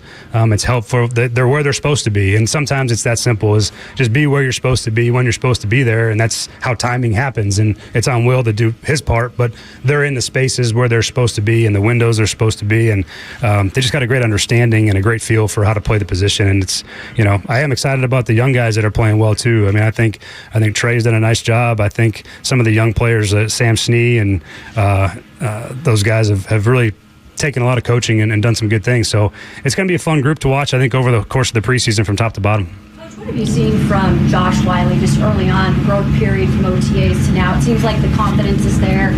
Talks a little bit about out there. Yeah, tight end is a position that always takes a little bit of time. There's just a lot to learn and a lot to adjust to in the NFL. And Josh has done a great job of taking care of his body first and foremost. Being available helps, and I know he's battled some injuries. He's just become more of a pro. His approach is fantastic, and then he's got all the tools to be a very, very good tight end. And he's got range and length, and he's physical. So again, pads will come on, and we can have further conversations. But everything he's done so far, he's put himself in great position. And I think that tight end group is going to be a good group to have for us between Nick, Chig, and Josh, and then the young guys we have too is with DMR and Stellanos and those guys. It's going to be a good group. Painters on these fences used to say full tilt and energy and effort and stuff. I'm curious if you have a slogan or a catchphrase that you're asking guys to keep front of mind during this camp, and what your philosophy is about that kind of stuff. Yeah, I like simple and repeatable phrases, and I think sometimes less is more. And so I have 2 words in our team room that I mentioned in my opening press conference with resilient and relentless, and then we really have the next part of that is we have 3 C's. It's character, communication, and it can be in a connected team. And those things to me are sort of the core of what I want our team to look like. And we talk about them in our team meetings, ad nauseum sometimes. I'm sure they get tired of it, but they're up in the team. The words are up in the team room. I just think there's an emphasis placed on a few things, and it tends to go a long way. So that's sort of what I think about it. What did you see in Shane Ray that you liked when he was here on his minicamp tryout? Yeah, he did a nice job. He was in shape. I know Shane's played played quite a bit of football. I actually was in Denver when Shane was drafted. Just turns out that way.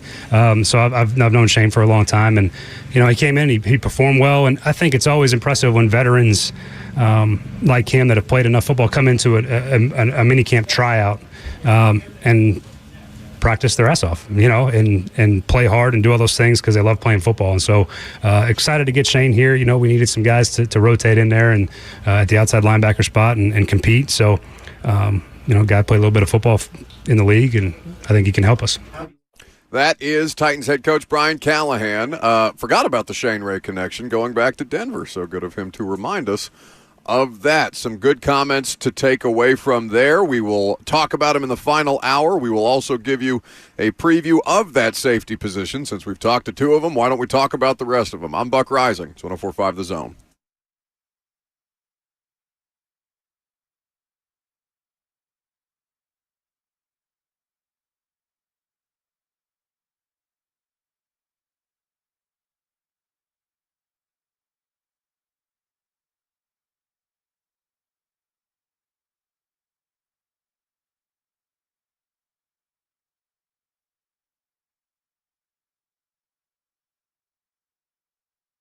Summertime is here, and we're releasing a limited number of lake lots to the public. One day only, Saturday, July 27th. You can experience resort lake living at a fraction of the price. 2-acre wooded estate lots with boat slips from just $79,900. You can reserve a townhome from only $20,000 and even check out a lake cottage package with boat slips only $349,900. You can get private golf cart access to the new marina, 10 miles of walking trails, and 3.5 miles of shoreline. They also have summer waterfront concerts and all kinds of great amenities to offer you. So play on the lake or simply relax at the waterfront restaurant just over 20 minutes from Knoxville, Tennessee, and a short drive to the Smoky Mountains. Financing options are available, so call to secure your private appointment today, 865-408-9992. That's 865-408-9992 for this limited property release, Saturday, July 27th. Visit them at lakelivingtn.com. That's lakelivingtn.com. Memories start here.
It is 12:01. Good afternoon. I'm Lucas Panzica, broadcasting live from Ascension St. Thomas Sports Park as day 2 of Titans training camp practice is in the books. Titans head coach Brian Callahan met with the media after practice and confirmed that outside linebacker Harold Landry has not been out there because he is dealing with an illness, and that cornerback Chidobe Awuzie will be out for a couple of weeks with a calf injury. Cornerback L'Jarius Sneed was out on the field early on, but went inside during team periods for maintenance work. Sneed talked about maintaining the health of his knee throughout the course of training camp. I mean, I'm healthy. I just got to maintain it and, just get that to week 1. That's all I'm trying to get to.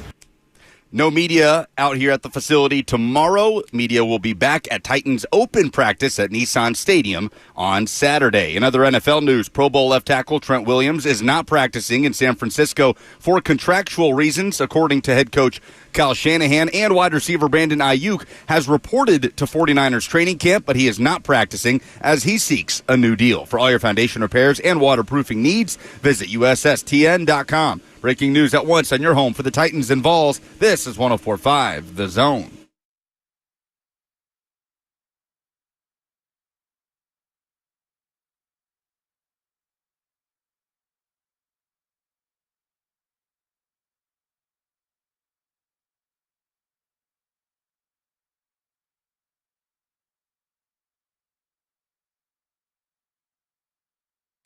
It's a hell of a pep talk to start the final hour of the broadcast today. Jackson Williams, who's back in the studio, gets in my ear and says, just don't trip and fall all over yourself. We will do our best. 615-737-1045 is the number. You know we're live at training camp because you don't hear football. You hear lawnmowers in the background. That means practice has concluded.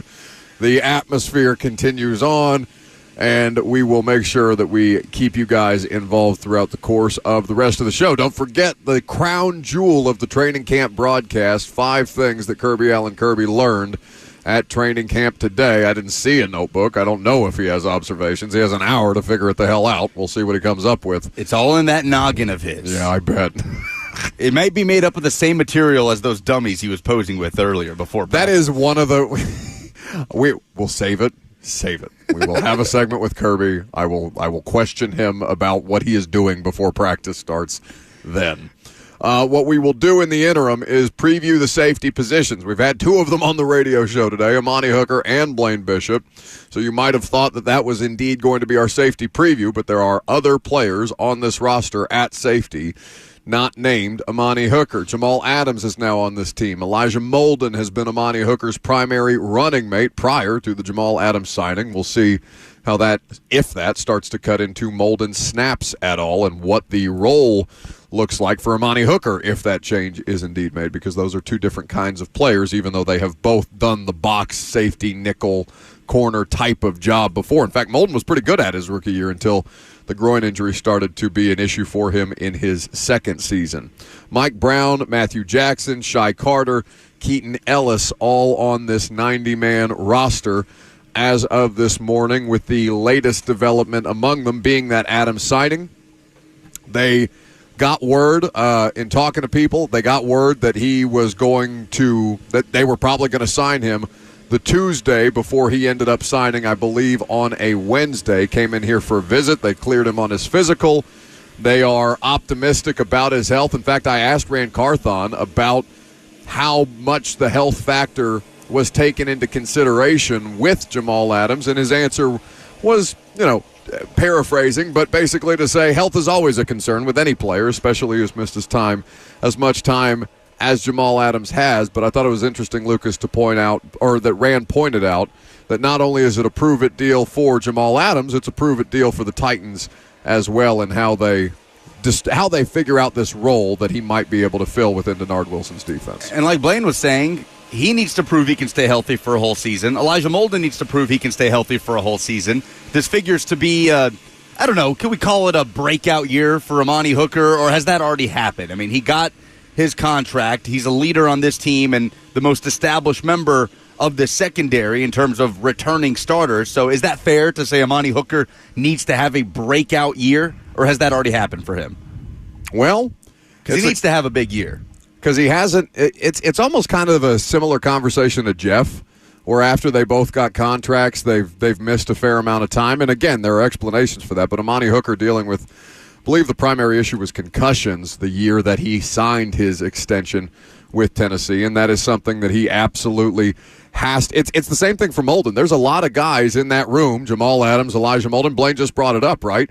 He knows Steve Jackson, the safeties coach. He will. I don't think that Blaine is just throwing that out there saying that if you're the safeties coach, you probably don't feel great about all of your different options based on the lack of availability that a good portion of them have displayed throughout the course of their careers. Remember, Blaine brought up if you ignore the history of that, then you're setting yourself up for potential failure down the road if you don't find a way to hedge your bets against essentially the health of the group. But it is incumbent upon one of those three, if not all of those three, to be healthy for this defense to be beyond serviceable. How much of a concern is safety depth at the moment? A big one.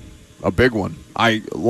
Adams is not a safety signing to me. He's a linebacker signing to me. Even as I understand, I mean, we'll hear from Jamal Adams, and he'll talk to you about his role here in just a second, because he did give a press conference yesterday that we have some audio clips to share. But, like, when I see people talk about him, when I see the way he talks about his role here, I envision him bolstering the linebacker depth. They're hedging their bets against their lack of linebacker depth as much as they are safety with Adams. Well, we've had a couple name drops this week from Titans players. Jamal Adams talking about Quandre Diggs and being teammates with him in Seattle, and then Amani Hooker tells us Justin Simmons is a guy that he's looked up to at the safety position besides his now teammate Jamal Adams. You really let him off the hook journalistically there when you said you're off the hook after he said Justin Simmons in response to your last question. Oh, well, you're right here. You could have asked something as well. Yeah, you want me to bring it to screeching halt and say, no, you can't go yet. We have to ask you a follow-up about that name you just dropped. Pick it up. Nobody fined him, by the way. Nobody fined Amani Hooker. For what? For dropping the Justin Simmons name. For saying that's someone he looks up to? Why would that be a fine? I don't know. I thought it would have been funny. We should have played the bit. No. But yeah, a concern right now. Amani Hooker is the best player in that room. And his health has been in question. Elijah Molden has to have a breakout year, right? I mean, going into year 3 for Elijah Molden as a pro? No. This is year 4? This is a contract year. Wow. Elijah Molden is in a contract year. He is one of those players. So Elijah Molden, and I need to remember my draft classes specifically. Elijah Molden came in the same draft class as Caleb Farley, if you'll remember, because not only did they draft Caleb Farley in the first round, they had I think it was the 100th overall pick was Elijah Molden, if I remember correctly. It's been some time since that 2021 draft that had all of those players that Weaver was also a part of, that Des Fitzpatrick was also a part of. Monty Rice was part of that draft. Monty Rice was the second third-round pick, or I think Monty Rice was the first third-round pick that they had, and then Elijah Molden was the second third-round choice that they made in that year's draft. So it is a contract year for him. It's a contract year for Weaver. Both players are cognizant of that.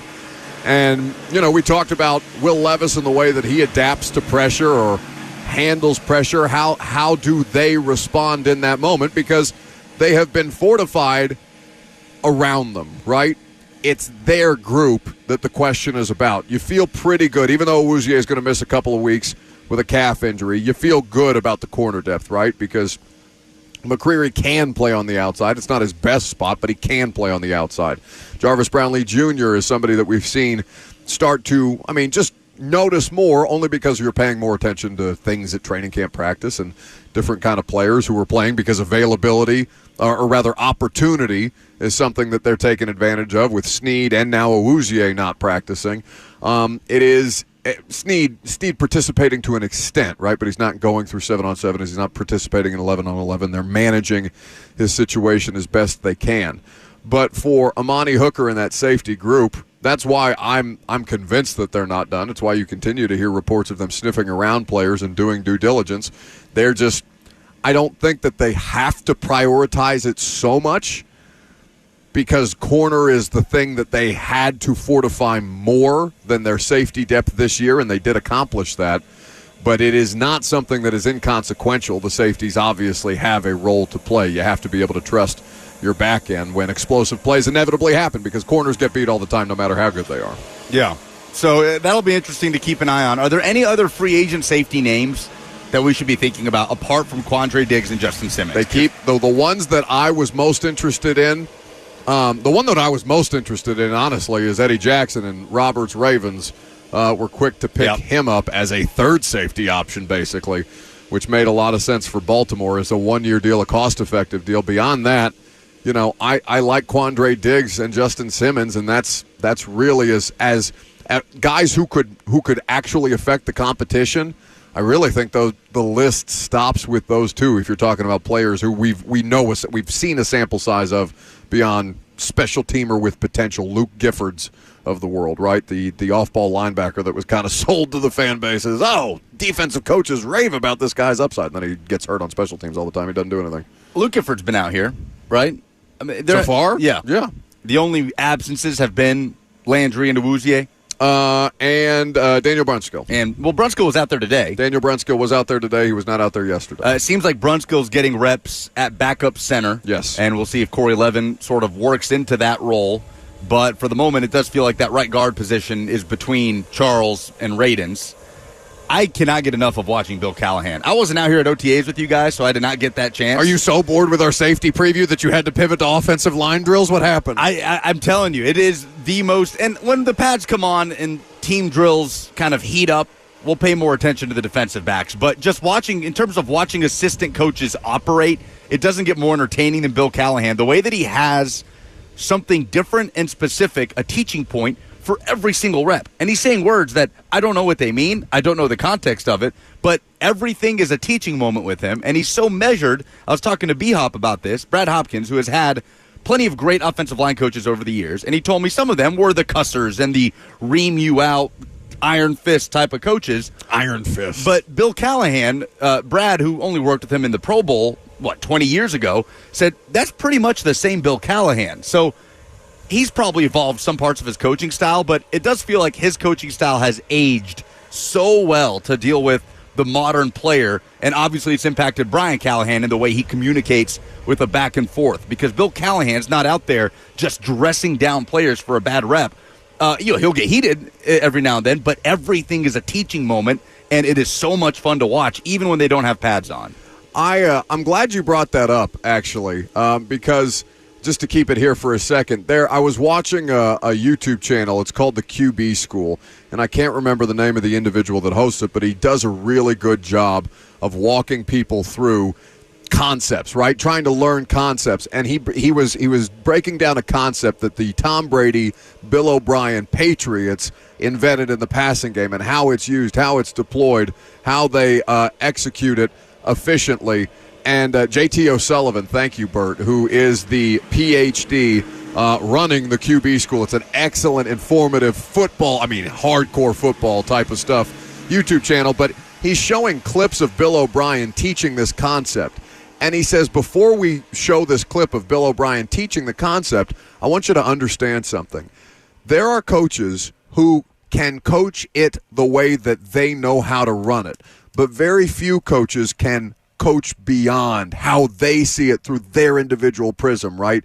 That can apply it to different personnel groups rather than say, I have Tom Brady, this is how we run the concept, this is how the concept should be run, because why wouldn't it be? Tom Brady does it the best.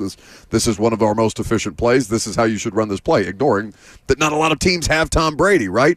So not taking necessarily a shot at Bill O'Brien, but understanding that there are differences between coaches who are screamers, coaches who are motivators, coaches who are teachers, and rarely do you have the combination of all of those things in one. Because how often do we talk about bad assistant coaches, like obviously bad assistant coaches, because we're not in the meeting room to understand like where the players may not be getting what they need, or how this teaching style may not mesh with this kind of personality or something like that. It's a huge, huge factor in success or failure, and it's one of the easier things, I think, from fans and media to gloss over as we talk about why these things succeed or fail, like we said. All right, coming up next, Jamal Adams discusses his new role. You'll hear from him. 615-737-1045 is the number if you would like to join the discussion. I'm Buck Rising. It's 1045 The Zone.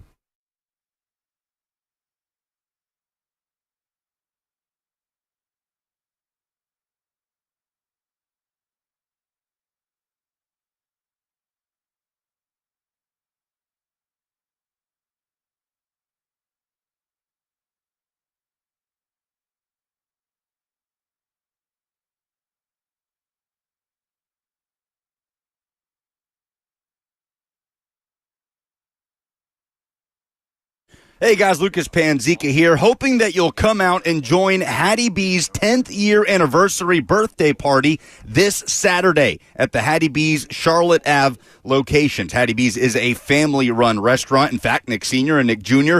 just celebrated a birthday about a week ago, and now Hattie B's is celebrating a birthday of its own. They will open up at 10 a.m. with some great $10 brunch specials like $10 chicken and waffles, $5 Bloody Marys, and mimosas. Also serving up a special birthday chicken sandwich and some hot catfish starting at 4 p.m. You don't want to miss it. Live music, games, local vendors like the Peach Truck, Killjoy, Nashville Blanket Company, and Jackalope Brewery, and so much more. There will also be exclusive Screen Anniversary printed shirts, and with special collab from Nashville Blanket Company, those will be available for sale. Again, that is Saturday, July 27th at 5209 Charlotte Ave. Come get some hot chicken and some hot fish, play some games, listen to some music, and have a great time to celebrate Nashville's best hot chicken. Remember to download the Hattie B's app. Get your free dessert. Order for pickup or delivery today from Hattie B's.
Welcome back to the show.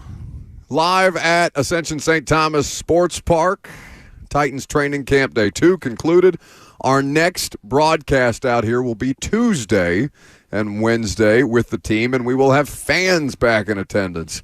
As a matter of fact, these are basically the only 2 days of training camp practice that will not have some kind of Titans fan wandering around out here with us. So we're looking forward to seeing you guys.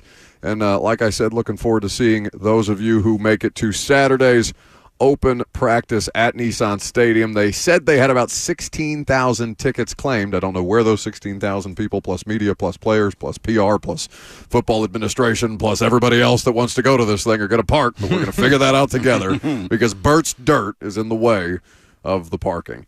It is have you seen the live stream camera of the stadium construction process? I look forward to the time lapse once it is built in a few years. Instead of just watching it. There are some of you sickos out there that are sitting there at your work computers just staring. Oh, look, movement. That's a bird. No, it's a spider. And then just at the corner of your eye, you see Bert like scaling the mountain of dirt with a flag in his hand. Which I think legally, if he plants that flag, legally speaking, the dirt becomes his. I just don't think that's how that works, but we will take that up with some football administrators at some point. But that's not what we're here to talk about. No more Bert's Dirt discussion today. Discussion about Jamal Adams and his role in this Titans defense. We have speculated, we have projected, we have talked about it ad nauseum. So in talking about why he's here, I think you first have to start with why he's no longer in Seattle and the request that Seattle made of him that he was not necessarily willing to entertain. This was Jamal Adams on the Seahawks wanting him to play linebacker. Yeah, they did. They definitely did. Obviously, it wasn't, what I wanted to do, and I wish those guys nothing but the best. I love all my teammates over there. I can't wait to see them here in a couple weeks. We talk every day. I still keep up with them. Anything they need, they know they can reach out to me and chop it up, coaches included. I still have relationships.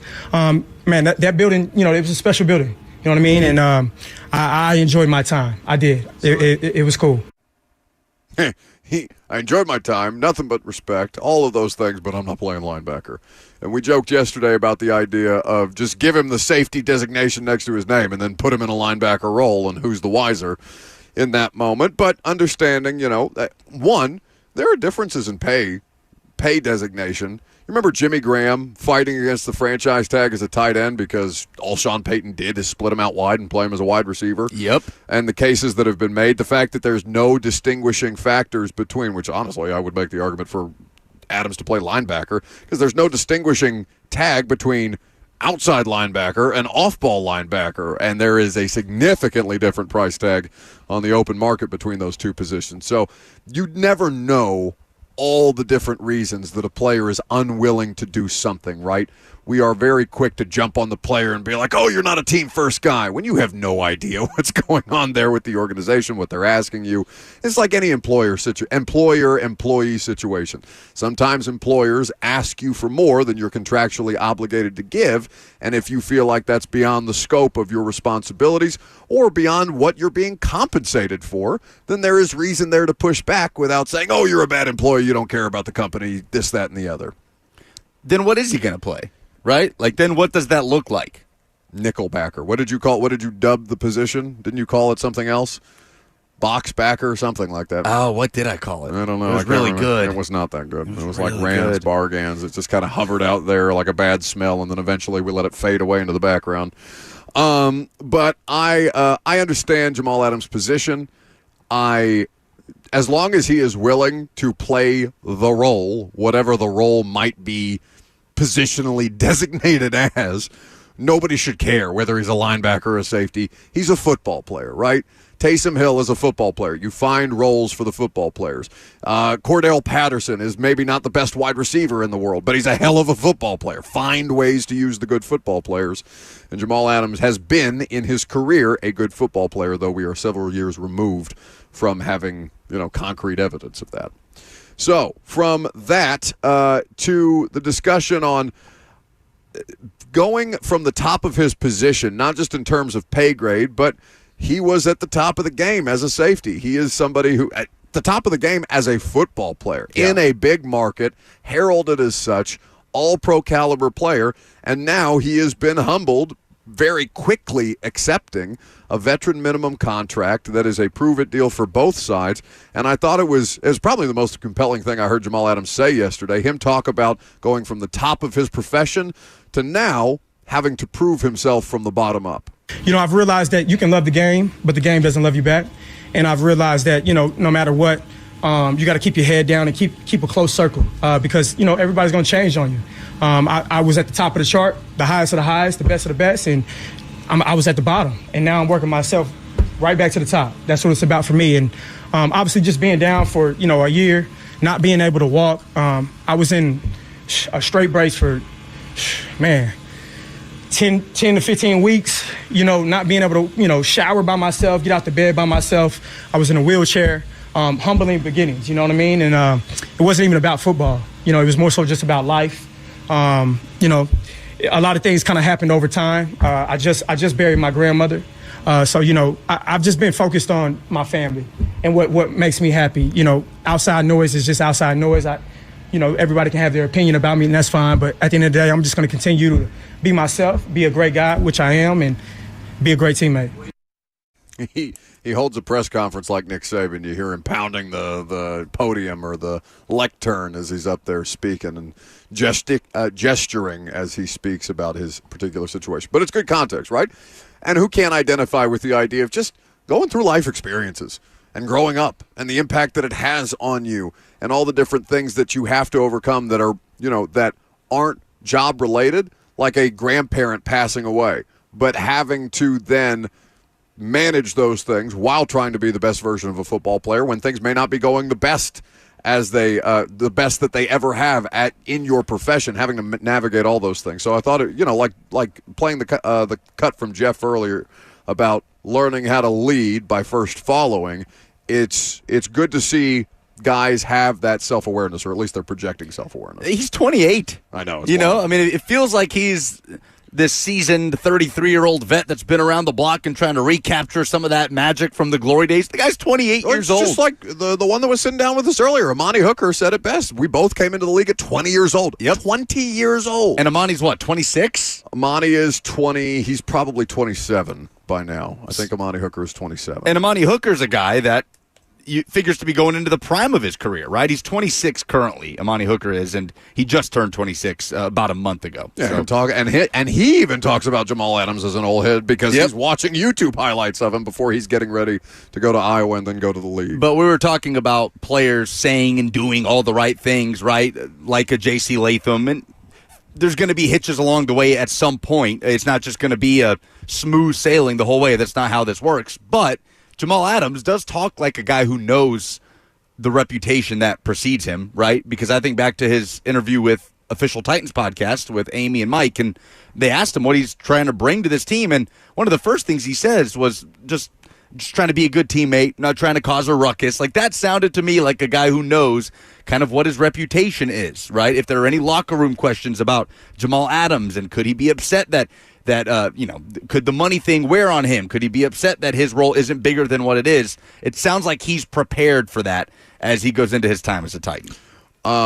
This is why I always say ignore the players when they say they don't hear the outside noise, they don't pay attention to the outside noise. It's not that they, I'm accusing them of lying or anything like that.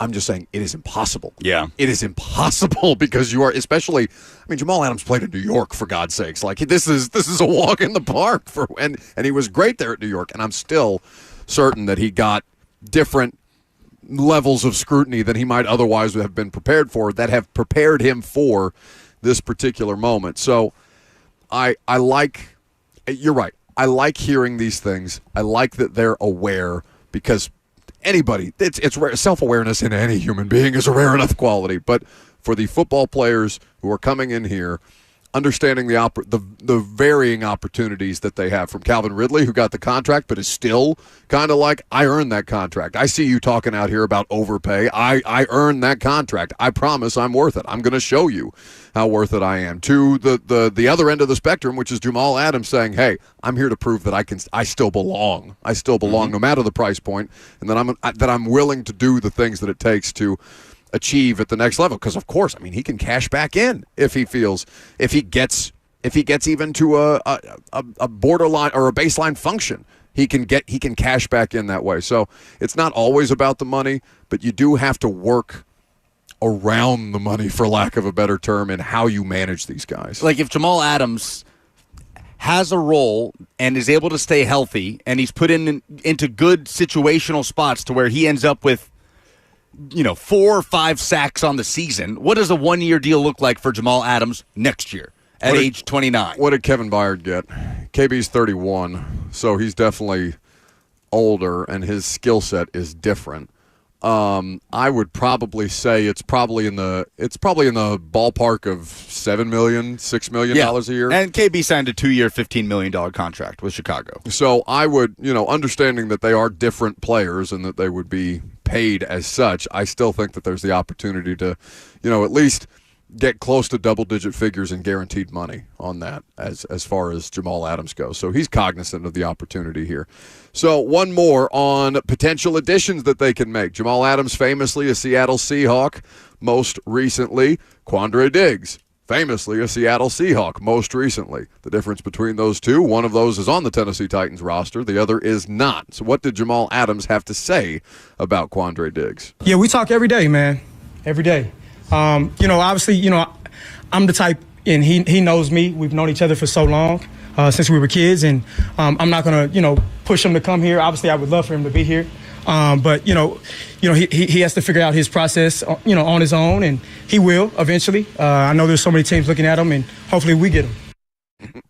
That is Jamal Adams talking about the idea that he and Quandre Diggs stay very much in touch, and they're not the only, or he is not the only person who has been in touch with Quandre Diggs. The Titans organization continues to monitor that situation. They have expressed interest in him.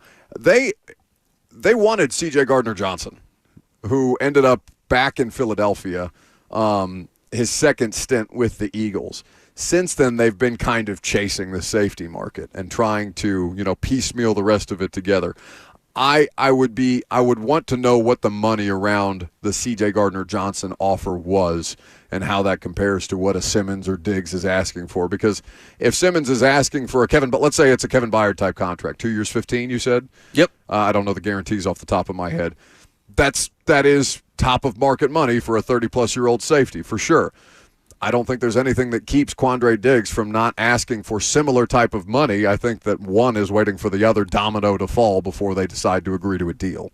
That is, based on my understanding, the largest thing holding up any kind of safety movement right now at the top of the food chain there. Back to Jamal Adams, though. Rand Carthon was on the morning show yesterday when he visited with them at training camp, and they asked him specifically on his thoughts on how this team might utilize Jamal Adams. I mean, he's a versatile guy, and I know there are some thoughts that he can't do this and he can't do that. But the last time I checked, this guy was a DB that had 9 sacks. That's not easy. And I don't care how many times you blitz him, you still got to get home, and you still got to beat people that are 50 to 60 pounds bigger than you. And he's proven that he's done it and that he can do it. So it gives us versatility. And even in signing Jamal, and I don't think this guy on our team gets enough love, is Amani Hooker. Yeah. And his versatility and him being able to move around and move to different spots because, you got to construct it a certain way if you got a guy that's just in one box. You know what I mean? And so, having Hook gives us the freedom to sign a Jamal. And, I was asked a question yesterday if we're going to sign somebody else. And the answer to that question is if we need to, because you can never have enough good football players. And all that is predicated on, Hook's ability to be able to move around and kind of be, as we would term it in football, a rock and roll safety. So the question is right now, do they need to? Do they absolutely need to sign a safety right now? Did they need to sign Jamal Adams when they signed a safety?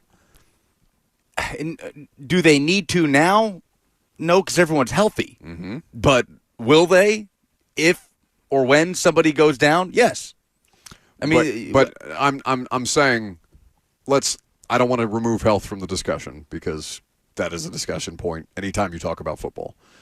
But as currently constituted, understanding that the players are healthy, do they need to sign a safety right now versus adding Corey Levin as a backup center, cutting Dylan Johnson and making room that way, adding Shane Ray to bolster their pass rush group? What are the need to add right now? Because through one day of practice, they determine, all right, we might need a center, depending on if Brunskill, is the backup center. Is he a backup guard specifically? Can he play backup tackle? Do we need to have multiple guys with that in their bag?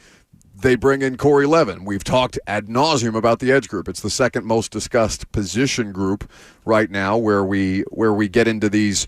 All right, what do they need, and from where, and what's the market look like? We go safety, then we go edge, and probably you should start edge and go safety.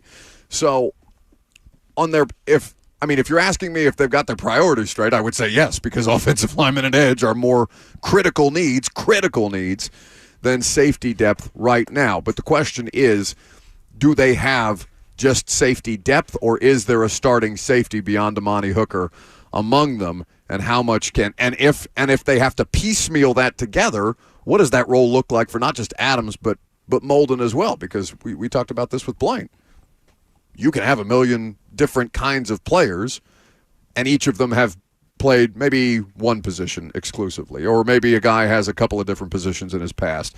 All right, let's put a game plan together. This is going to be your role this week. It's just this week. You're going to learn this for this week, and we're going to see if we can't execute it as best as humanly possible. And then when we play the Patriots next week or something like that, we're going to shift your role. Just be prepared for that. It'll benefit you to know multiple positions because we know you're physically capable of playing it. So the answer is probably yes, right? I mean, how good do you feel about Mike Brown or Shai Carter being your safety depth, essentially? It wasn't so obviously bad that I'm going to come in here and scorched earth and say they have no place on the roster. Those are barely NFL football players. Like, whatever. They were depth guys. They have special teams roles, and they played a little bit of safety among them last year. But no, I'm not going to sit there and act like I feel confident in their safety depth. The Shane Ray signing is interesting, right? Like, what are fair expectations of Shane Ray? A former first-round pick, hasn't had a sack in an NFL game since 2018. Are you, as a former first-round pick, a player who has been at the NFL level for a period of time and then played professional football elsewhere, are you better than the seventh-round pick that we have in Jalen Harris? Right. That's what it is. Are you better than Marlon Davidson, who's on a one-year deal? The UDFA at a fair state. Yeah, right.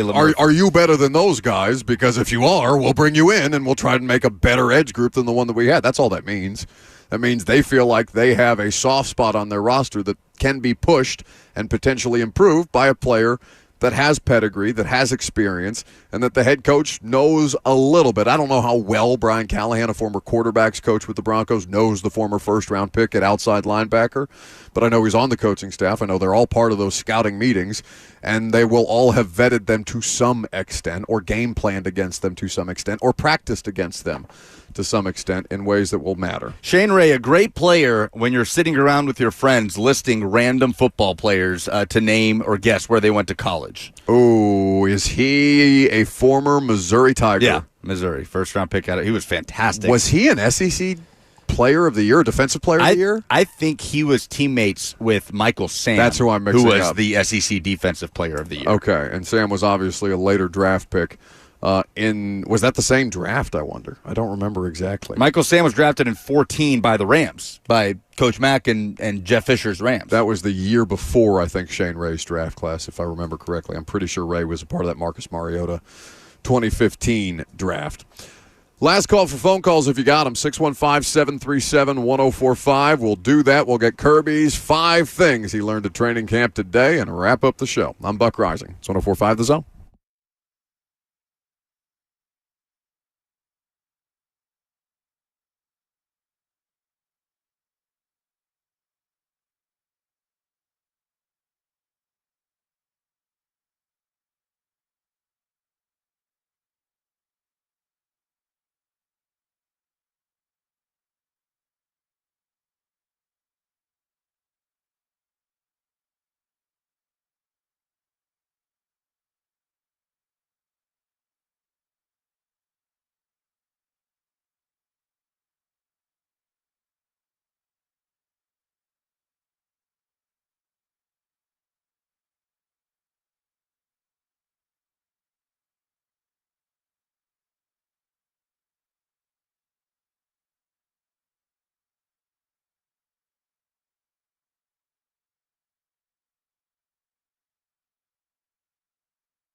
Safety heavy, Blaine Bishop, Amani Hooker. Check out those interviews on social media. You can also listen back via the podcast feed.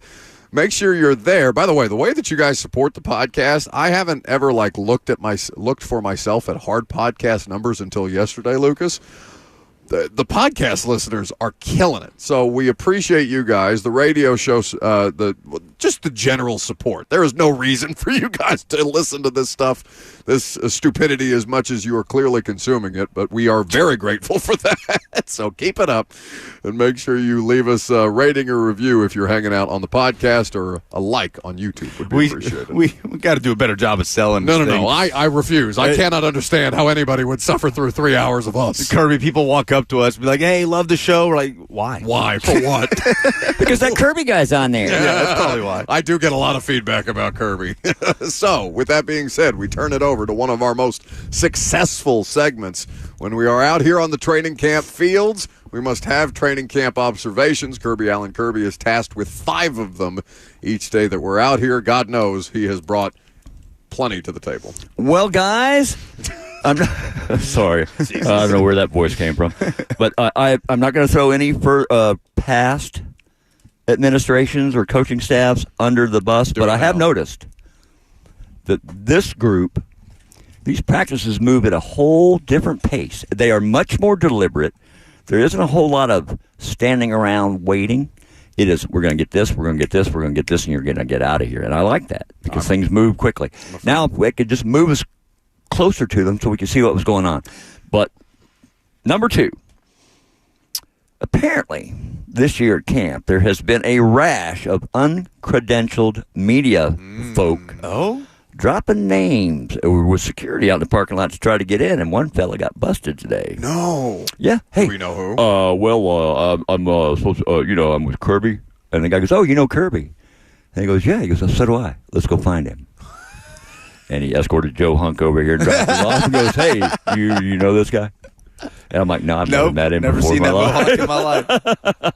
But yeah, so nice try, Joe. But I think those of you listening in the audience, please do not show up at the practice facility, name drop Kirby, and try and sneak in here. Because security knows me, and they'll bring you over. Oh, my God. The media food apparently has changed drastically. I don't know that there's ever been oxtail served out here. Delightful. It was delightful. Sorry, I missed it. Not. Rude. Well, I mean, they do a great job. I'm an American. I like to eat. That prevents you from eating oxtail? Forward on the ox. No, I know plenty of stout German American people from Indiana that'll eat all kinds of weird stuff like cow tongue and cow brain. I'm none of those wrong guys with cow either. tongue. No parts of the animal apparently not being used. I don't eat faces, brains, or butts. Well, maybe pork butts. Yeah, I was going to say, none of it's off limits for me. Yeah, well, as long as it ain't mooing. Let's clip that, we'll munch it. Secondly, back to normal next week. Secondly, we're like 5 observations in. What do you mean, secondly? I don't know. It's been a long Thank couple you of for days. taking this seriously. I appreciate it. But in keeping with the excellent level of production and professionalism on this radio. Hey, I'm talking here. But things are going to be back to normal next week. But I have to admit that I really enjoy these fan pre-practices. Kirby, not a man of the people. Well, I know I love the people. I love the fans, but it's hard to see, and it gets so doggone much hotter when they've blocked all the breeze. And it's a selfish thing. I'm throwing myself on my own sword. You all thought I hated you. Kirby hates you. I love them, but at a distance. I like the breeze, and I like to be able to see. Moving on. I have finally connected with a group out here, dude. I have found my peeps. We had some discussions yesterday. We continued those this morning.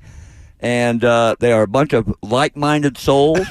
Reminds me of when I started at Citadel because it's just a bunch of older, bald, white, angry men. But we're going to put a band together. We're hitting the road. What's it called? I don't know yet. Kirby and the Dummies. Angry Men. Kirby and the Tackling Dummies.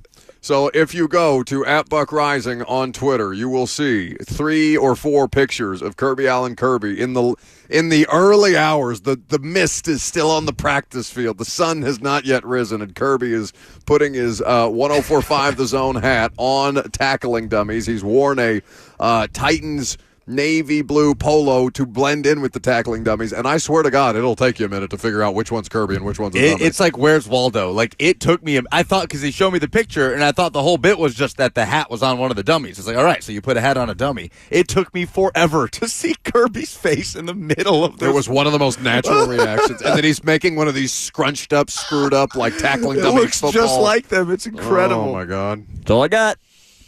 Excellent. Well, that's all we have, except for polls. Go ahead, Jackson. Unbelievable.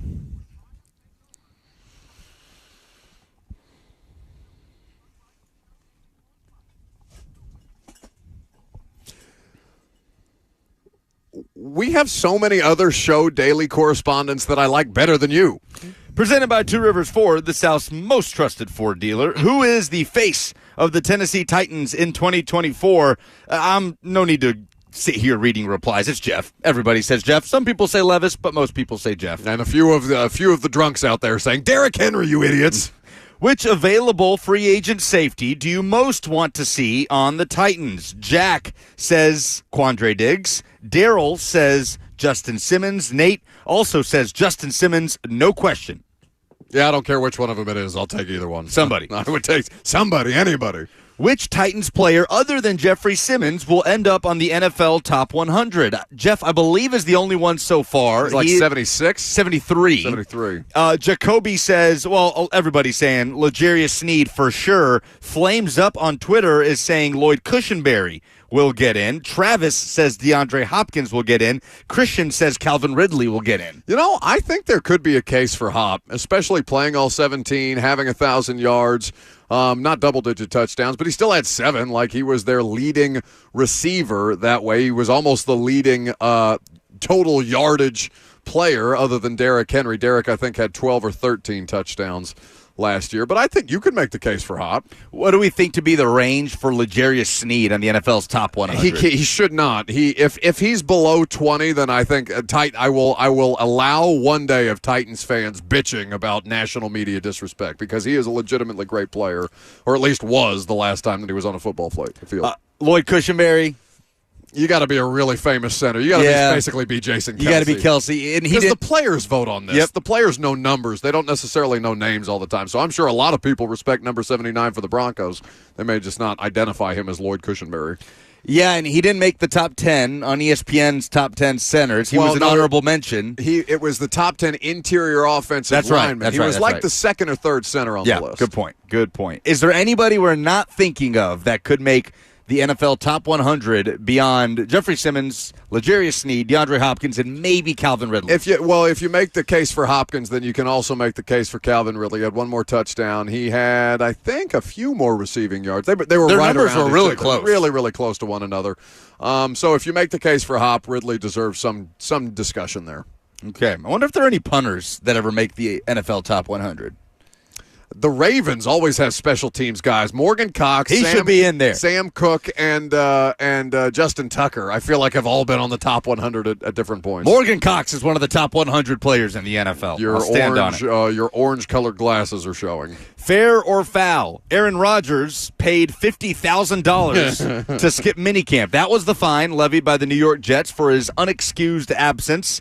62% say it's fair. 38% say it's foul. Andrew says foul. He's foul. His attitude is foul. Retire. If you don't want to play, retire. Go to your dark retreat or whatever weird hocus pocus it is you do. Andrew in Portland on Twitter, not a fan of Aaron Rodgers. Unless you're good, and then I'll deal with all your other nonsense, because I like good football players doing good things. I like touchdowns. Do the touchdown thing, Aaron. Less Aaron, more touchdowns.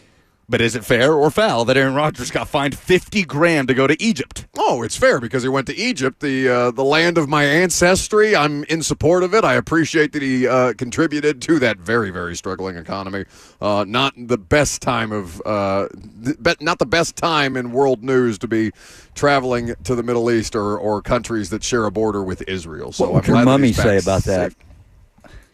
But take your ass to the shadows right now. But I loved his reasoning for it. Is that minicamp? What does that even mean? What does that word even mean? Mandatory minicamp. He basically said it's a churched up OTA, which he's right. It is. I respect. It is. But also do touchdowns. Rules are rules. Those are the polls. Those are if rules were rules, this radio show would never have gotten off the ground. But yet here we are. That is all for this nonsense today. Don't worry, you're not done with me yet. I'm on with Blaine Bishop and Joe Hunk. You can get a little bit of that here in the next half an hour. We are back at it tomorrow. The primetime show comes your way on A to Z Sports tonight at 7 p.m.